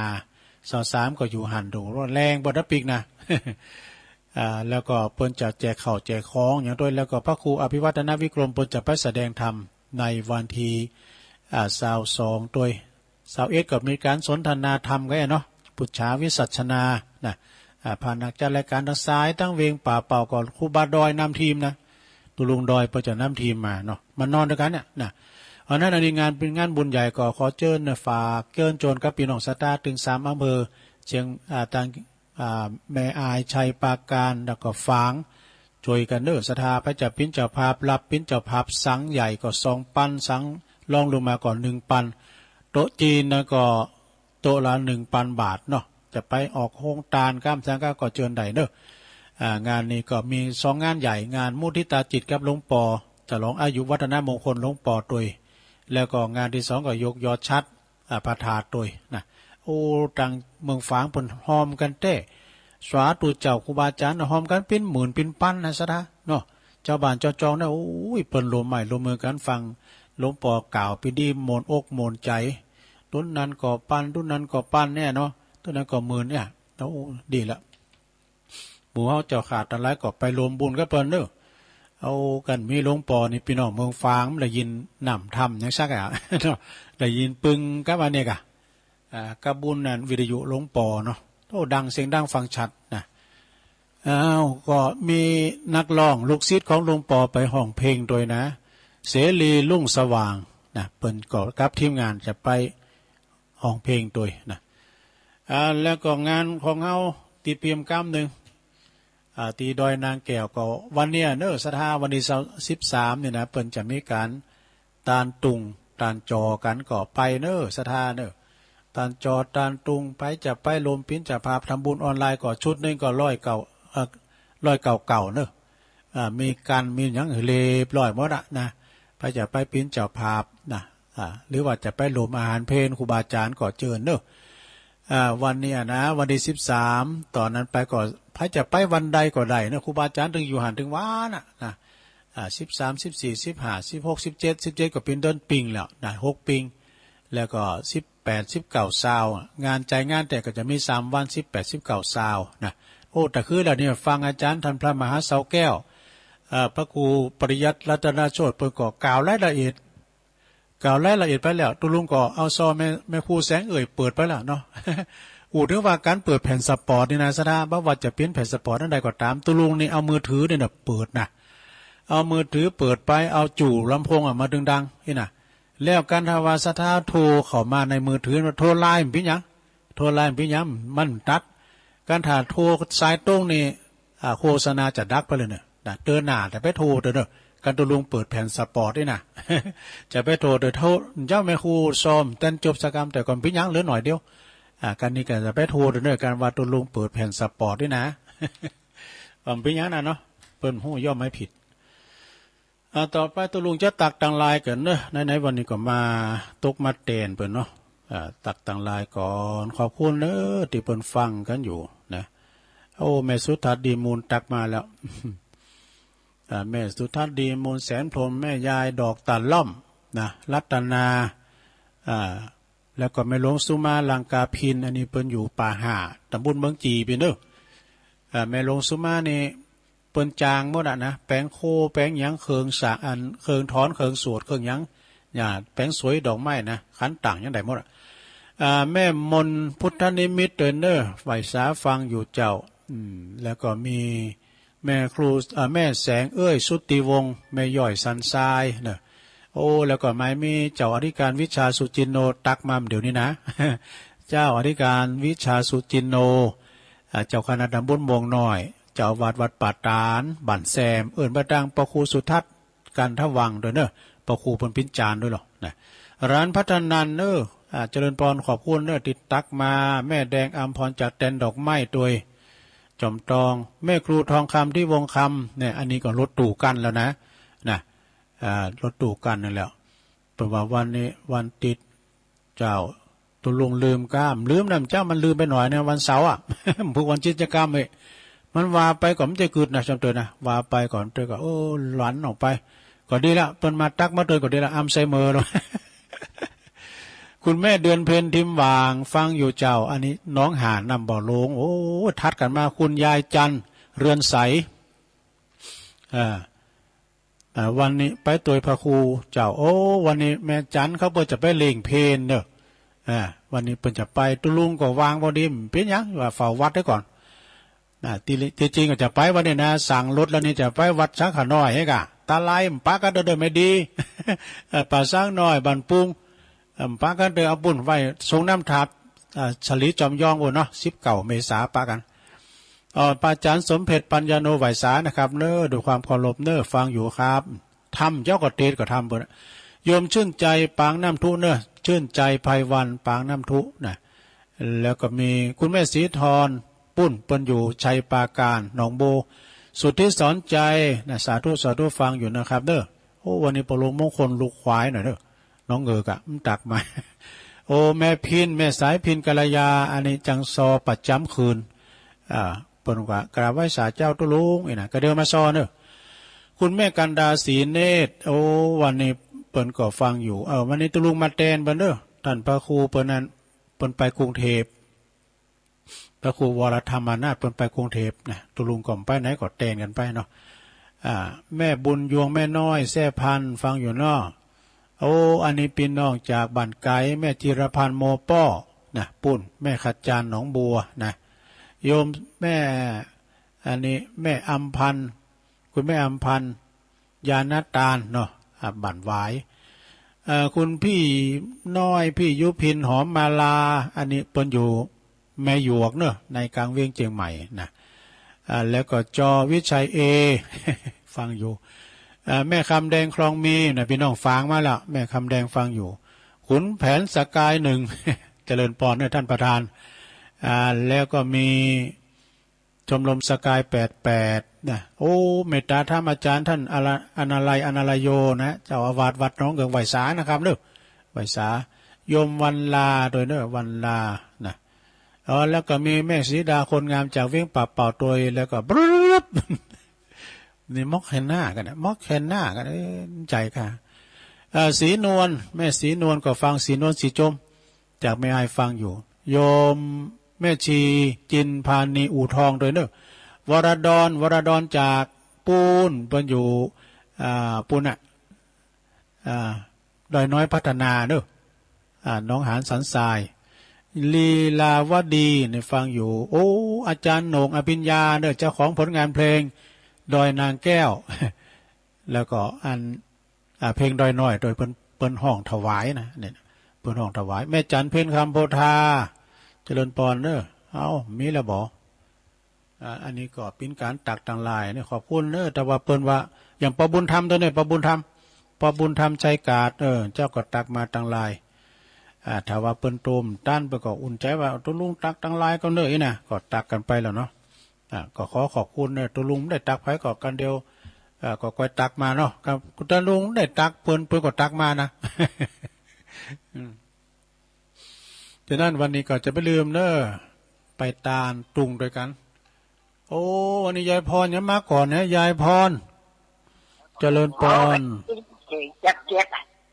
ย้อนพรฟังเยอะแล้วกะอูชัดๆหน่อยอูชัดๆหน่อยว่าไปอูชัดไม่รับมันฝันอย่างนี้รับฝันอย่างเรียนอย่างพองรับได้ยินเสียงตุลุงแจ๊กอ่ะตุลุงมาเต้นเพิ่นจ้ะมาเต้นท่านพระครูลูกเจ้าหน่อยตุลุงมาเต้นท่านพระครูวรธรรมนาถครูบาอาจารย์ตุลุงน้ำตุนหนึ่งนะร้องวัวแดงเนาะสันกำแพงเชียงใหม่ชัดเจนเลยเนาะเมื่อวานมันฮ้อนนะแปงโอ้มันฮ้อนแต่กลับบ้านก็ฮ้อนพัดลมตุลุงเปิดขึ้นห้องเลยแหละเพราะมันมีแอร์มันเปิดมีหรอมีตกเนอะเป่งมาแล้วว่าก็เป่งมาแล้วมีฝุ่นตกว้าผมตกกันชื่อบัดตกให้มันได้มันตกมาฟางบ่โอ้ขลงในเมืองบ่ทำให้ตกมาฟางว่ะใส่ปากการบ่ยินดียายพรเด้อยายพรร้องบัวแดงเพราะว่าได้โทรแล้วก็ปออกปอใจแล้วตุลุงไอ้น่ะแล้วใจแล้วไอ้ดอกโทรก็เข้ามาเด้อ0899555606เจริญปอนทางแม่สาเจ้าตุลุงนั่นยายพรจ้ะแม่สายทองเจ้าตุลุงว่าขอไม่อยากนะเจ้าเพิ่นว่านอนคว่ำหันใจนอนหงายหันฟ้าตกจะไปหนีมีจะไปอวดเมาเหล้าเสียรักเมารักเสียใจเมาปื้มลืมปัดตายเมาไก่ลืมแก่เมาเมียลืมแม่เมายศหมดเบ็ดหาเมาตัณหาหมดความละอายนะเจ้ากำลังใจก็ลงนะเจ้าชัดเจนนะเจ้า11.15นะเจ้าเข้าทาดิเนอร์คันมันเมาอย่างนั้นแหละเนี่ยมันถึงลืมมันอ่ะกันเมาแล้วนะเนาะเจริญปอนพระเจ้าตุลุงแม่เพนนะว่าไปเลยแสงไฟสว่างกาแสงธรรมะสว่างใจสว่างกาและแสงไฟสว่างใจและแสงธรรมเจ้าฟังชัดเจนที่รวมจากตุลุงเด้อลุงเดินทางปลอดภัยเด้อตุลุงได้ไปไหนลูกตุลุงอยู่วัดเนี่ยเดี๋ยวตุลุงไปกูแหละไม่ได้ไปไฟกาจากสว่างดีสาธุทีแรกจะไปช้างขันน้อยนะกะช้างขันน้อยเป็นเลินงานแล้วก็เลยได้ไปฟาวไปแล้วเจริญปอนมาตรการท่านถึงม่วนว่าแม่หยังรายงานตัวก่อนแม่หยังวันนี้แม่ดาวหนังแปลกดาราตัวฟังวันนี้ขนาดมวยแตนนะม่วนน้องแฝกสารปีเจ้าสารพีต้องชัดเจนเลยเนาะเดี๋ยวนี้เราจะเวลาไปนอนนะฟังต้องมาจะจับเอาล่ะยินดีได้ไลน์นะที่ฟังนะเจ้าฟังตัวนี้สมบัติได้ความรู้ได้สมองดีแท้ดีว่าเนี่ยมันใจเดี๋ยวพระครูก็จะออกอันทักตุลุงเนี่ยกันพระครูอภิบัตินะขอบคุณแม่ดารานักๆเด้อที่ฟังเนาะสาธุของนักการและแต่ตัวเนอะมันต้องเป็นโรคไข้ไข้เจ็บดีมีทุกข์ก็คือมันอย่างมาป้องมาปานเนอะเนี่ยโอยกมือไหว้จ้าถูกจัดป้องกันตัวนะถึงวันนี้นะไปไหนก็ถึงจัดป้องกันตัวขอบคุณแม่ดาราเจริญปอนโอ้ตกไปแล้วเนอะตุลุมจะเย็นมันนะเข้ามาใหม่เนอะเจริญปอนเจ้ากลับไปสาเจ้าตุลุงแม่สุกแก้วศิลาพรสิเตี้ยมาห้องนะปูนเนอะวันนี้ก็มีบุญแถมวันหนึ่งตื่นขึ้นมาก็ได้ยินเสียงน้ำเสียงธรรมจากตุลุงได้ไหว้พระรับปอนจากตุลุงแล้วเมื่อแต่เจ้าแล้วเจ้าโอ้เพิ่นฟังกันนักกันหลายนะตุลุงบ้านศิลาพรสีเตี้ยสีเจริญสีปทุมเอาเปิ้นฟังกันนักกู้หลังคาเรือนแล้วเจ้าตุลุงแม่สุกแก้วก็เป็นตัวแทนเนาะเจ้ากราบไหว้สาธุตุลุงเด้อสาธุเจ้าสาธุแม่สุกแก้วไปดังขจรพอใจเด้อขจรพอใจเจริญปอนมาตรการเจ้าตุลุงอยู่ตั้งใดจ้าวันนี้แม่หมอสุบรีฟองแก้วอยู่กับวงเวียงเจ้าขอตุลุงมีสุขภาพแข็งแรงอายุมั่นขวัญยืนนะเจ้า วันนี้เทศนี่มีสาระดีเจ้ามีคติสอนใจเนอะเจ้าป่าบ้งเนาะอยู่ป่าบ้งฟางเนาะป่าบ้งเองเนาะอยู่ป่าบ้งฟางเจ้าวัดเทพอำนวยนะกันเนาะวัดเทพอำนวยนะเจ้าอ๋อเปิดเป็นงานเดิน6ปิ้งนะเนาะเจ้าจะมีงานเดิน6ปิ้งแล้วก็จะได้ไปกราบนมัสการตุลุงที่วัดพระบาทนะเจ้าปะกันพระบาทอุดมเนี่ย2นะ2 3เจ้าได้ข้าจะขอบคุณแม่หมอเด้อแม่หมอสุมาลีเนาะเจ้าไหว้ศาลนะเจ้าตุลุงพระจะไปหอมตาแผมได้ไปก็ดีไปหอมที่ปอเล็กนะลงกิติวงศ์เนอะที่หันเพิ่นจะแป้งตุ่นไปนะแม่จันฟองห้องศิษย์เขาไปด้วยปะกันพี่น้องเขาทั้งน้องนงสูงซ่องพี่น้องเขาต่างปุ่นไม่อายต่างงานห่างต่ำก็บั่นคายก็ไปด้วยเจริญปอนไหว้ศาลเจ้าตุลุงตอนในพันนะไม่สองวันลักใส่ตะการเจ้า2 วันลักฟังตุลุงอยู่เจ้าพระบาทอุดมเจ้าอ๋อชัดเจนดีเนาะเจ้าชัดเจนดีเจ้าไหว้ศาลนะเจ้าตุลุงใส่ปากการเจริญปอนเลยเจ้าสาธุขอมาแถมเวลาตุลุงหลายอยู่เนอะให้มันกึ่งชั่วโมงอ่ะนะ0899556506เตธรรมเจ้ามากุมาไปหน่อยเนอะนั้นมันมีนาหลายหอมอย่างเจ๊วานะเนาะเจริญปอนกราบนมัสการท่านเจ้ากุมะก็บ่เป็นนะธรรมะเหมือนกันนะเนาะโอ้หลวงพ่อมานิดโลนิทานเรื่องไอ้สุราเนี่ยมันมีหลายเนอะของผมนะบางมีนะไอ้ก็ถ้าเขาป้ากันตัว2ตัวเนี่ยตัวกันเล่ากันฟังเนาะครับเนี่ยนอนกะเสียทรัพย์เสียชื่อเสียงก่อการทะเลาะวิวาทขาดสติบั่นทอนกำลังปัญญาเลยนะไม่ได้หมดเนาะแต่ถ้ามันสนุกสนานก็พอให้ไปดีก็เป็นธรรมเนียมเนาะสังคมทุกวันเนี่ยก็ถ้าได้ดีที่สุดแต่ว่าถ้ามีบ่อยๆก็บ่ดีเนาะจะรู้ว่าถ้าคนตานเขาวัดมันเป็นแอ่ๆเนาะแต่ประเด็นนี้ในวัดต้นเหมือขีดเหล้าเหมือขายเหล้าเนาะปั๊บเลยกันสถานญาติโยมทั้งหลายก็คนเฒ่าคนแก่เพิ่นไม่เนี่ยคนนุ่มมันก็จะมีบ้างเป็นบางคนเนาะแต่ความสนุกสนานก็คือพอดีอย่างเดียวนี้เช้าจัดเปิดหลวงก็ไม่ได้แห่ทื่อแต่ตุลุงแดดได้ก็ฟอนเล็บแล้วกะน่ะการนักกับเมื่อฟ้อนพูนฟ้อนเฟ่เนี่ยถ้าโดยนักแก้วแนวจะขอไม่ใส่ฟินน่ะซอมันหมื่นหน่อยแล้วก็เอาตุลุงยองน่ะไปค้นผ้าเรื่องซอด้วยตัวนี้อย่าขึ้นเลยด้วยนักแก้วกันไหนวันนี้ท่านพระครูผมไปครับในจันทร์ครับผม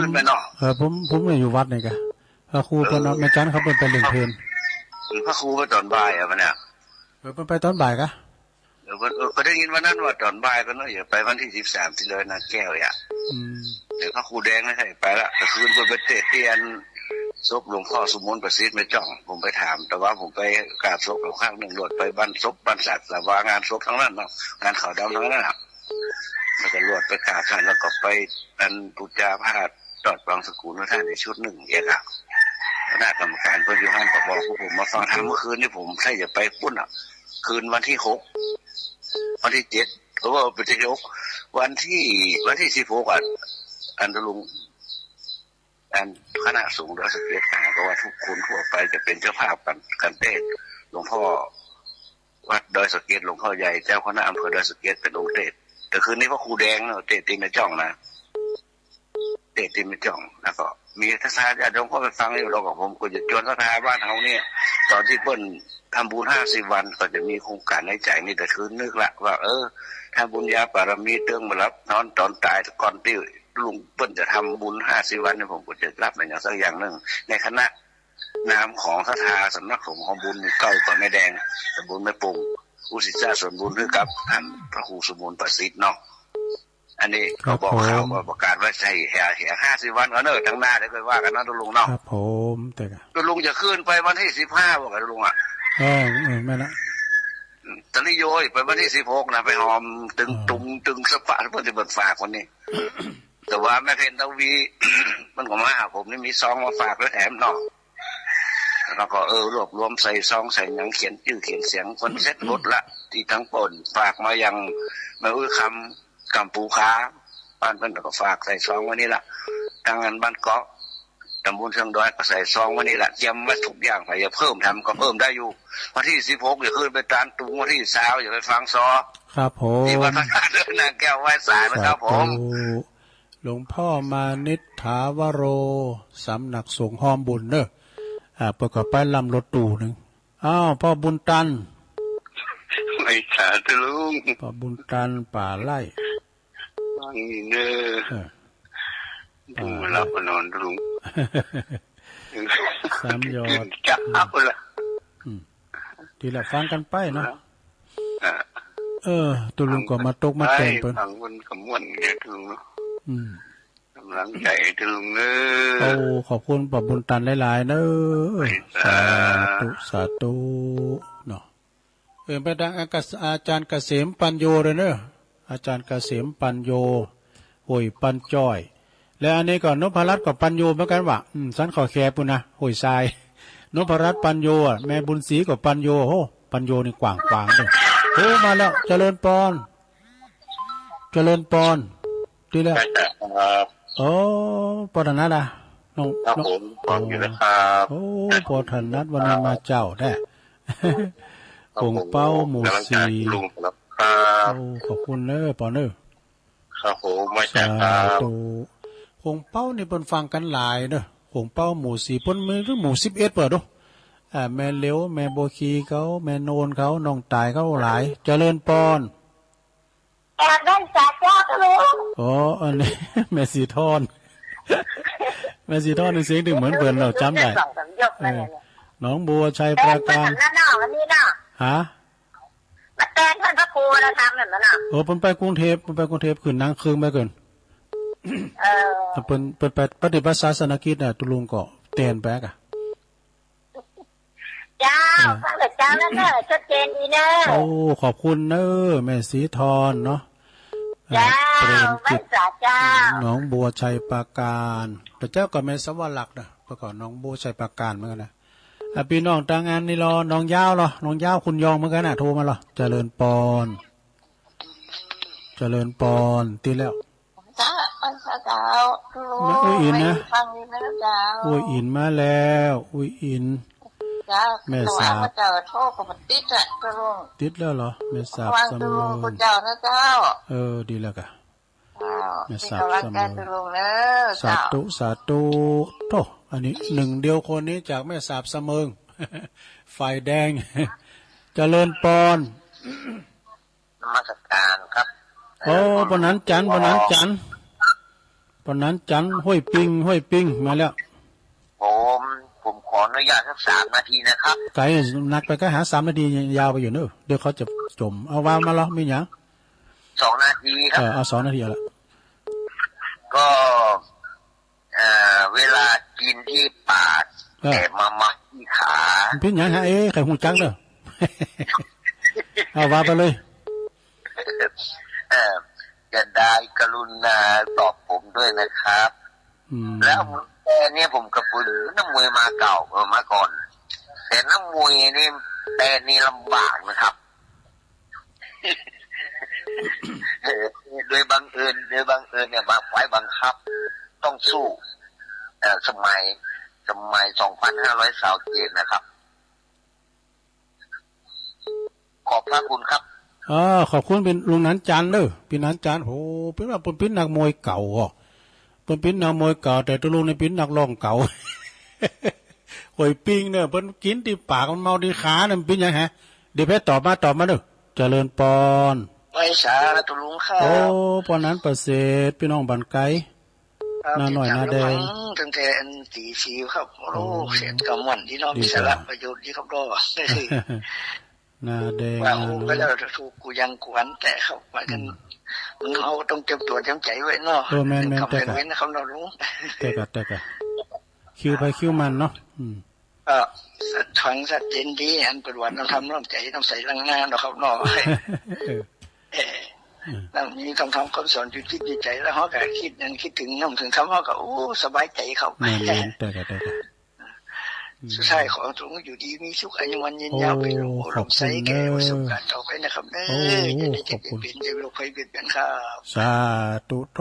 ปอดนี่ขอสนองตอบปฏิปนานด้วยเด้อ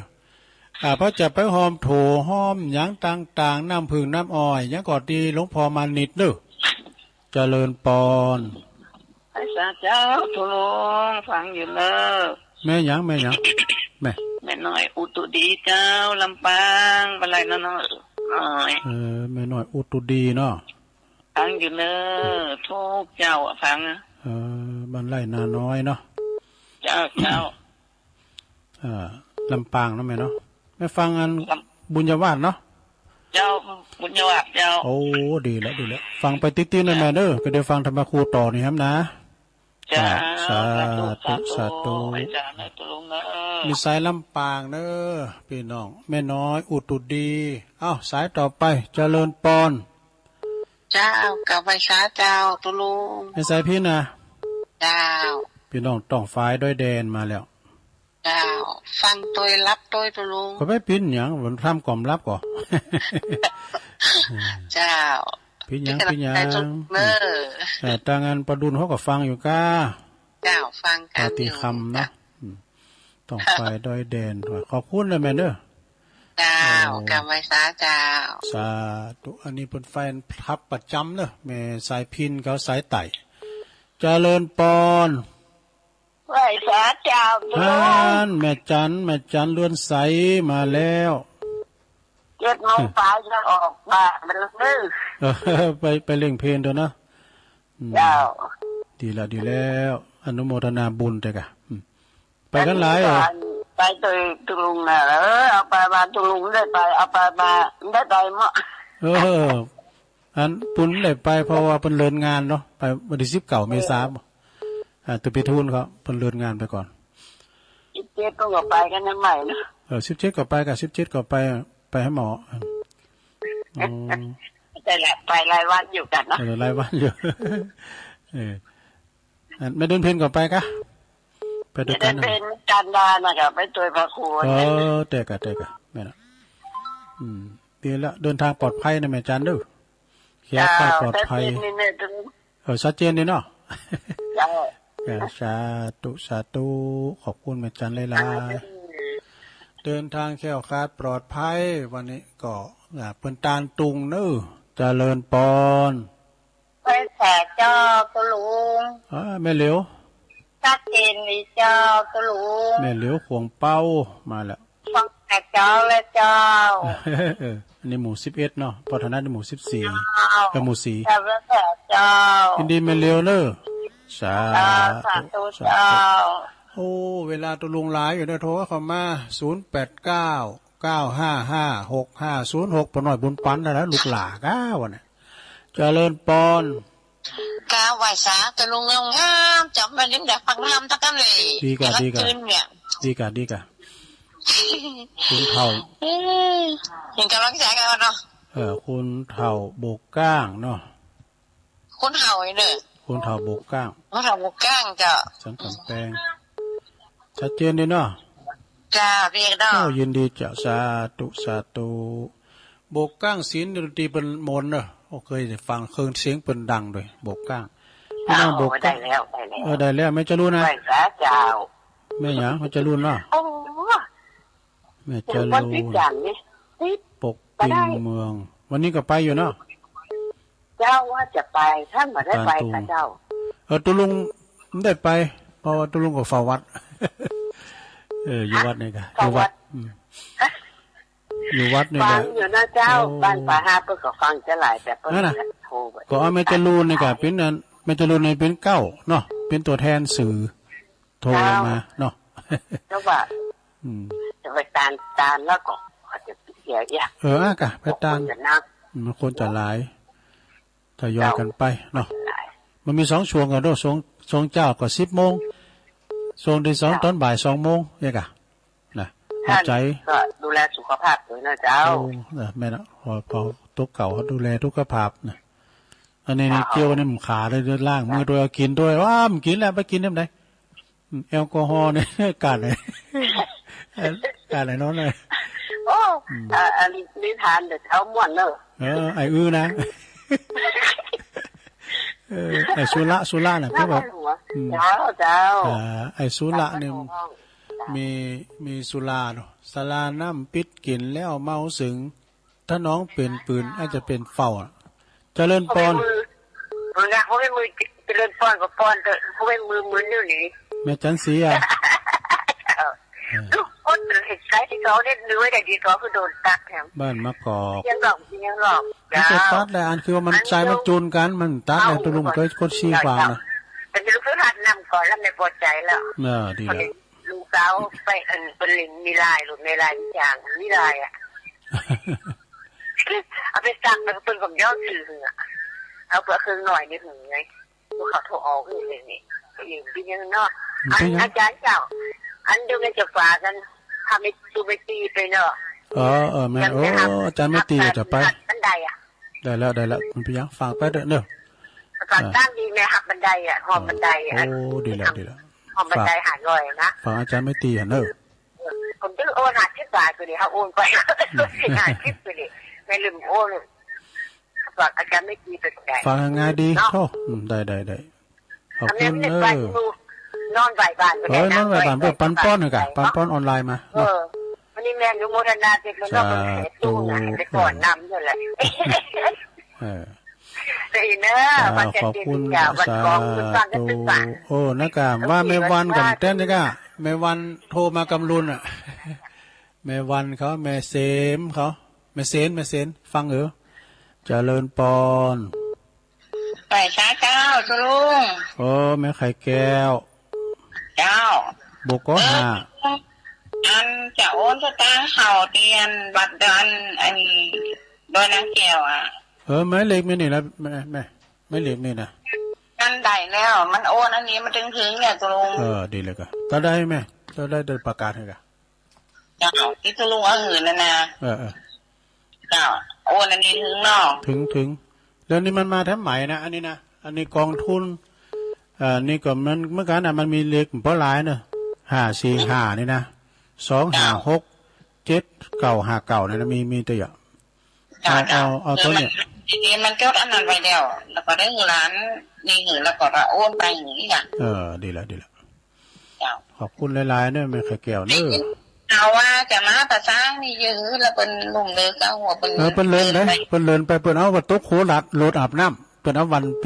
นั้นหลังปีใหม่แล้วเปิ้นจะเอาตอนประเพณีของเปิ้นมันควรจะลายดีไงผ้าป่าก็จะมีดอกท่านดีใจโอ้ได้ไปบ้านจะลุงเนอะว่าแต่มือจับได้มือเพราะได้แก้วมันก็ได้แล้วพี่ยังโอกาสหน้าเนาะวันที่19 เมษายนบ่นะเดี๋ยวเราฟังได้แต่3 โมงมาฟังตุยฟังเพลงด้วยรับตุยที่แรกก็ไม่ดีเขากับหลายกับทั้งพี่น้องทั้งป่าสร้างหน่อยก้าปรุงบั่นปรุงก้าเนี่ยปอไลเขาเนี่ยประกอบพี่ยังก็วันที่19ก็ประกันเนาะยินดีไม่ไข่แก้วเนอะจ้าพอไว้สาตัวแทนฟังอยู่เนอะว่าฟังกันหนักกันหลายอยู่จ้าตัวแทนพี่น้องบอกก็หาหลายเพิ่นฟังกันหลายเหมือนกันเนอะก่อนตุลุงเคยไปปึงบารมีอาจารย์เป็กหากะแม่ยายฟังอยู่แม่ยายอุดแม่ยายฮัดเหรอหลวงตามูนะหลวงตามูนอาจารย์ไปไม่ได้อันผมนี่ก็17 ปกฮะเอา17ดิไม่ได้ไปอาจารย์น้องเจริญแต่อ่อนบอกไปว่ามันก็ไม่ได้ฉีดโควิดได้ฉีดเข็มเดียวอยู่บ้านฟังเพิ่นถ่ายทอดเด้อหลวงตาอยู่บ้านฟังเด้อเพิ่นถึงถ่ายทอดหันถึงภาพถึงเสียงอันนี้เพิ่นถ่ายทอดฟังแล้วก็วันนี้ก็จะหลายวันแล้วได้วันนี้ก็ต้องถ่ายทอดเหมือนกันเดือน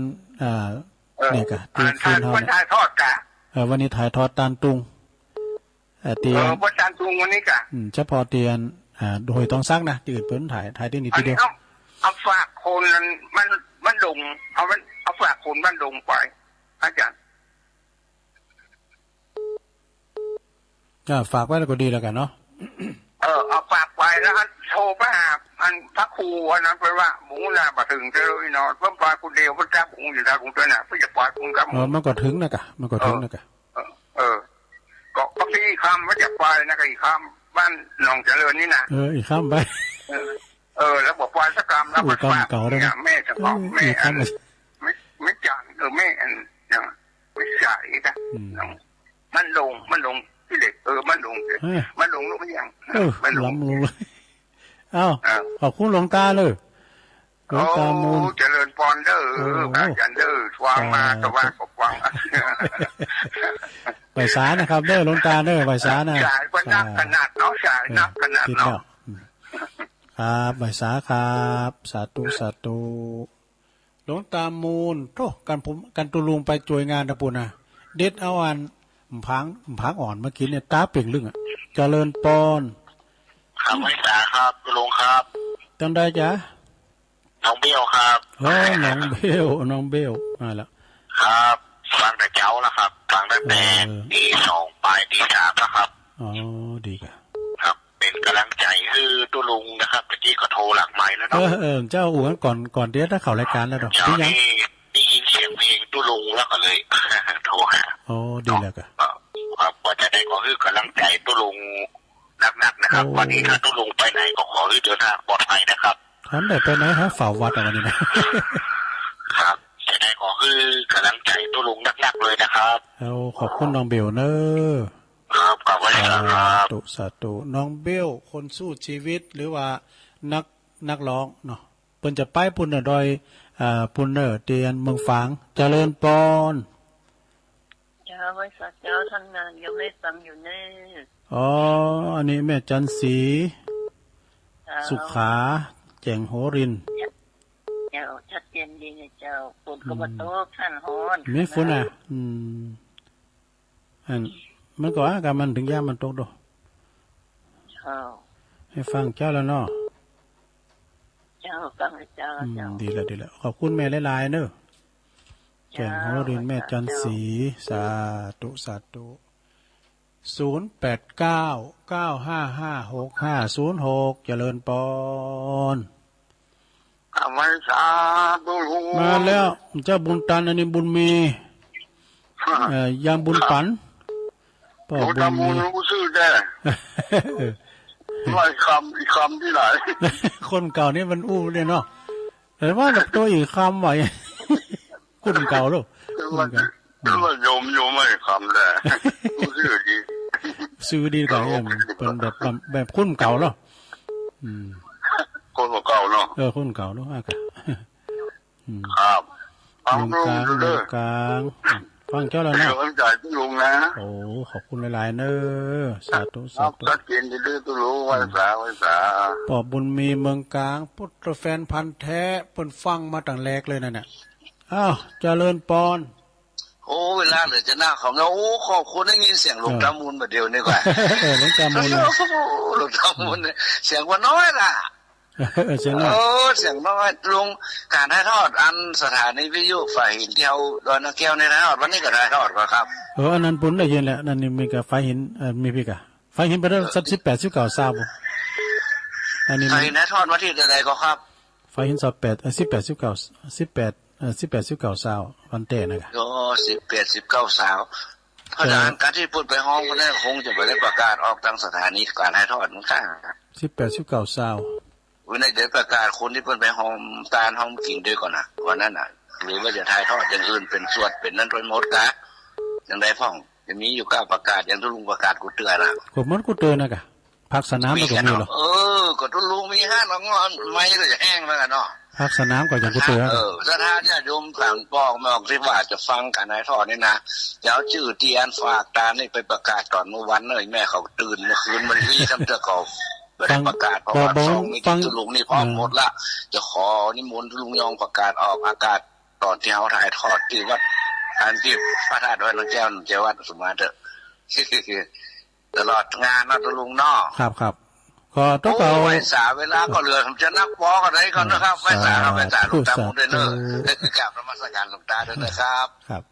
หลวงพ่อมานิดรอบ2เอาให้ซ้ายนะซ้ายสุดท้ายเจริญปอนเอาไว้สาจะลงกำนิจิตดีใช่ไม่ว่านะไม่ว่าแย่ไม่ว่ามันต่อกันบ้าแบบอูกันนี่สุดท้ายไปละไปเนี่ยสุดท้ายลำไปหมดนอกอันนั้นดูนอกกันนอกซ้ายดูหลังไม้แล้วเนี่ยตอนนั้นออกพอดีแม่วันโทรมาแม่วันฟังเจ้าแล้วก็ฟังถึงว่านะจะลงไม่เซนฟังก้าไม่เซนโทรมากะ มาเซนมาเซนฟังตั้งเมื่อ88.75มาแล้วนะโอ้แผ่นพันแท้แล้วเปิ้นโทรลังไหมอ๋อโทรลังไหมก็ไม่เซนน่ะเป็นให้มันเคยได้จะดีไม่ใช่ป่ะน่ะดีกะดีกะยินดีแม่เนอเจ้าสาธุแม่วันบันกอกตุลุงขออนุญาต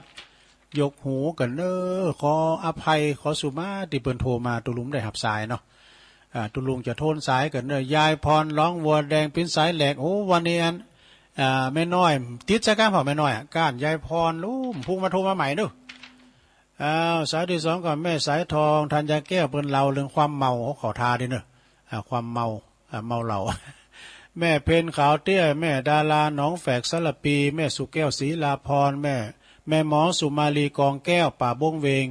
แม่สวรักษ์ชัยปาการหลวงพ่อมณิษฐาวโรสำนักสงฆ์หอมบุญเนอพ่อบุญตันป่าไร่เจดีย์ซ้ำยอดปอธนัทอันนี้เป็นอยู่ขวงเป้าหมู่4แม่ศรีธรเปรมจิตอันนี้อยู่น้องบัวชัยปราการแม่อุ้ยอินแม่สาบเสมิงแม่ปนันจันห้วยปิงตุงโฮจ้างอันนี้เพิ่นก็ว่ากินที่ปากเมาที่ขาพวกน่ะปนนั้นประเสริฐนาแดงนาน้อยเมืองนานเนอะพี่น้องบ้านไกลเหมือนกันแม่น้อยอุตุดีบ้านไร่นาน้อยลำปางอันนี้ก็ฟังคืนนี่เนอะคืนนั้นบุญญาวาสแม่สายพินอันนี้เปิ้นอยู่นี่นะสายพินจังซอมใจเนอะอันนี้เปิ้นนักร้องเก่าก็ฮู้ แม่สายพินอันนี้เปิ้นอยู่ต้องฝ่ายด้วยแดนแม่จันเรือนใสวันนี้เปิ้นจะไปตานตุงเนอกับพระครูแม่กันดาซีเน่ตัวไปเล่งเพลนด้วยแม่เหลวผงเป้าหมู่11เนอแม่เหลวแล้วก็คุณเฒ่าโบกก้างสันกำแพงนะแม่จรูนปกปิงเมืองวันนี้ก็จะไปตานโดยเปิ้นแม่จันสีบ้านมะกอกเนอแม่ไข่แก้วโบกก็หานะแม่ไข่แก้วคำวงคำหลวงตาโมนน้องเจริญบอกว่าอีกอย่างอีกคำว่าอย่าไปไว้บทอู่กำเก่าด้วยเพราะบทโดยอีกคำไว้เนี่ยน้องเบี้ยวนักร้องหรือว่านักข่าวแล้วก็แม่จันสีสุขาแจงโหรินป่อบุญมีเมืองกลางเนอะหลวงพ่อมานิดรอบ2นะแล้วก็สุดท้ายแม่วันบานมะกอกเนอะตุลุงก็บริหารเวลามาจำนวนถึงมดนั่นก็28สายโอ้พอดีกะขอบคุณหลายๆเนอะที่เพิ่นยังฟังกันอยู่นะถ้าว่าใครโทรมาติดก็เตือนหน้ามาติดพยายามเตือนนะได้ละความเป็นโทรเข้ามาติ๊กๆเนาะวันนี้ก็มาตกมาแตนในเมตตาบารมีธรรมอาจารย์พระครูวรธรรมานาถเปิ้นเป็นเจ้าอาวาสวัดหนองเหงเปิ้นมาเทศน์เทศธรรมมรดกธรรมวันนี้เปิ้นได้ปฏิบัติศาสนกิจกรุงเทพปุ่นแล้วก็ตุลุงก็ตกแตนไปได้รับความอนุเคราะห์อนุญาตจากท่านพระครูอภิวัฒนวิกรมเนาะก็ขอบคุณตั้งทุกเสียงทุกสายที่เป็นโทรมาแล้วก็ตั้งคืนทุกคืนด้วยเนาะนำรายการจากลาศรัทธาไปก่อนเน้อก็เดี๋ยวก็ฟังพระครูต่อวันนี้เป็นวันติดดอยนางแก้วกันดอยปุ่นกันดอยคุณแปะกันเนาะจัตตารโอธัมมาวัฏันติอายุวันโนสุขังปะลัง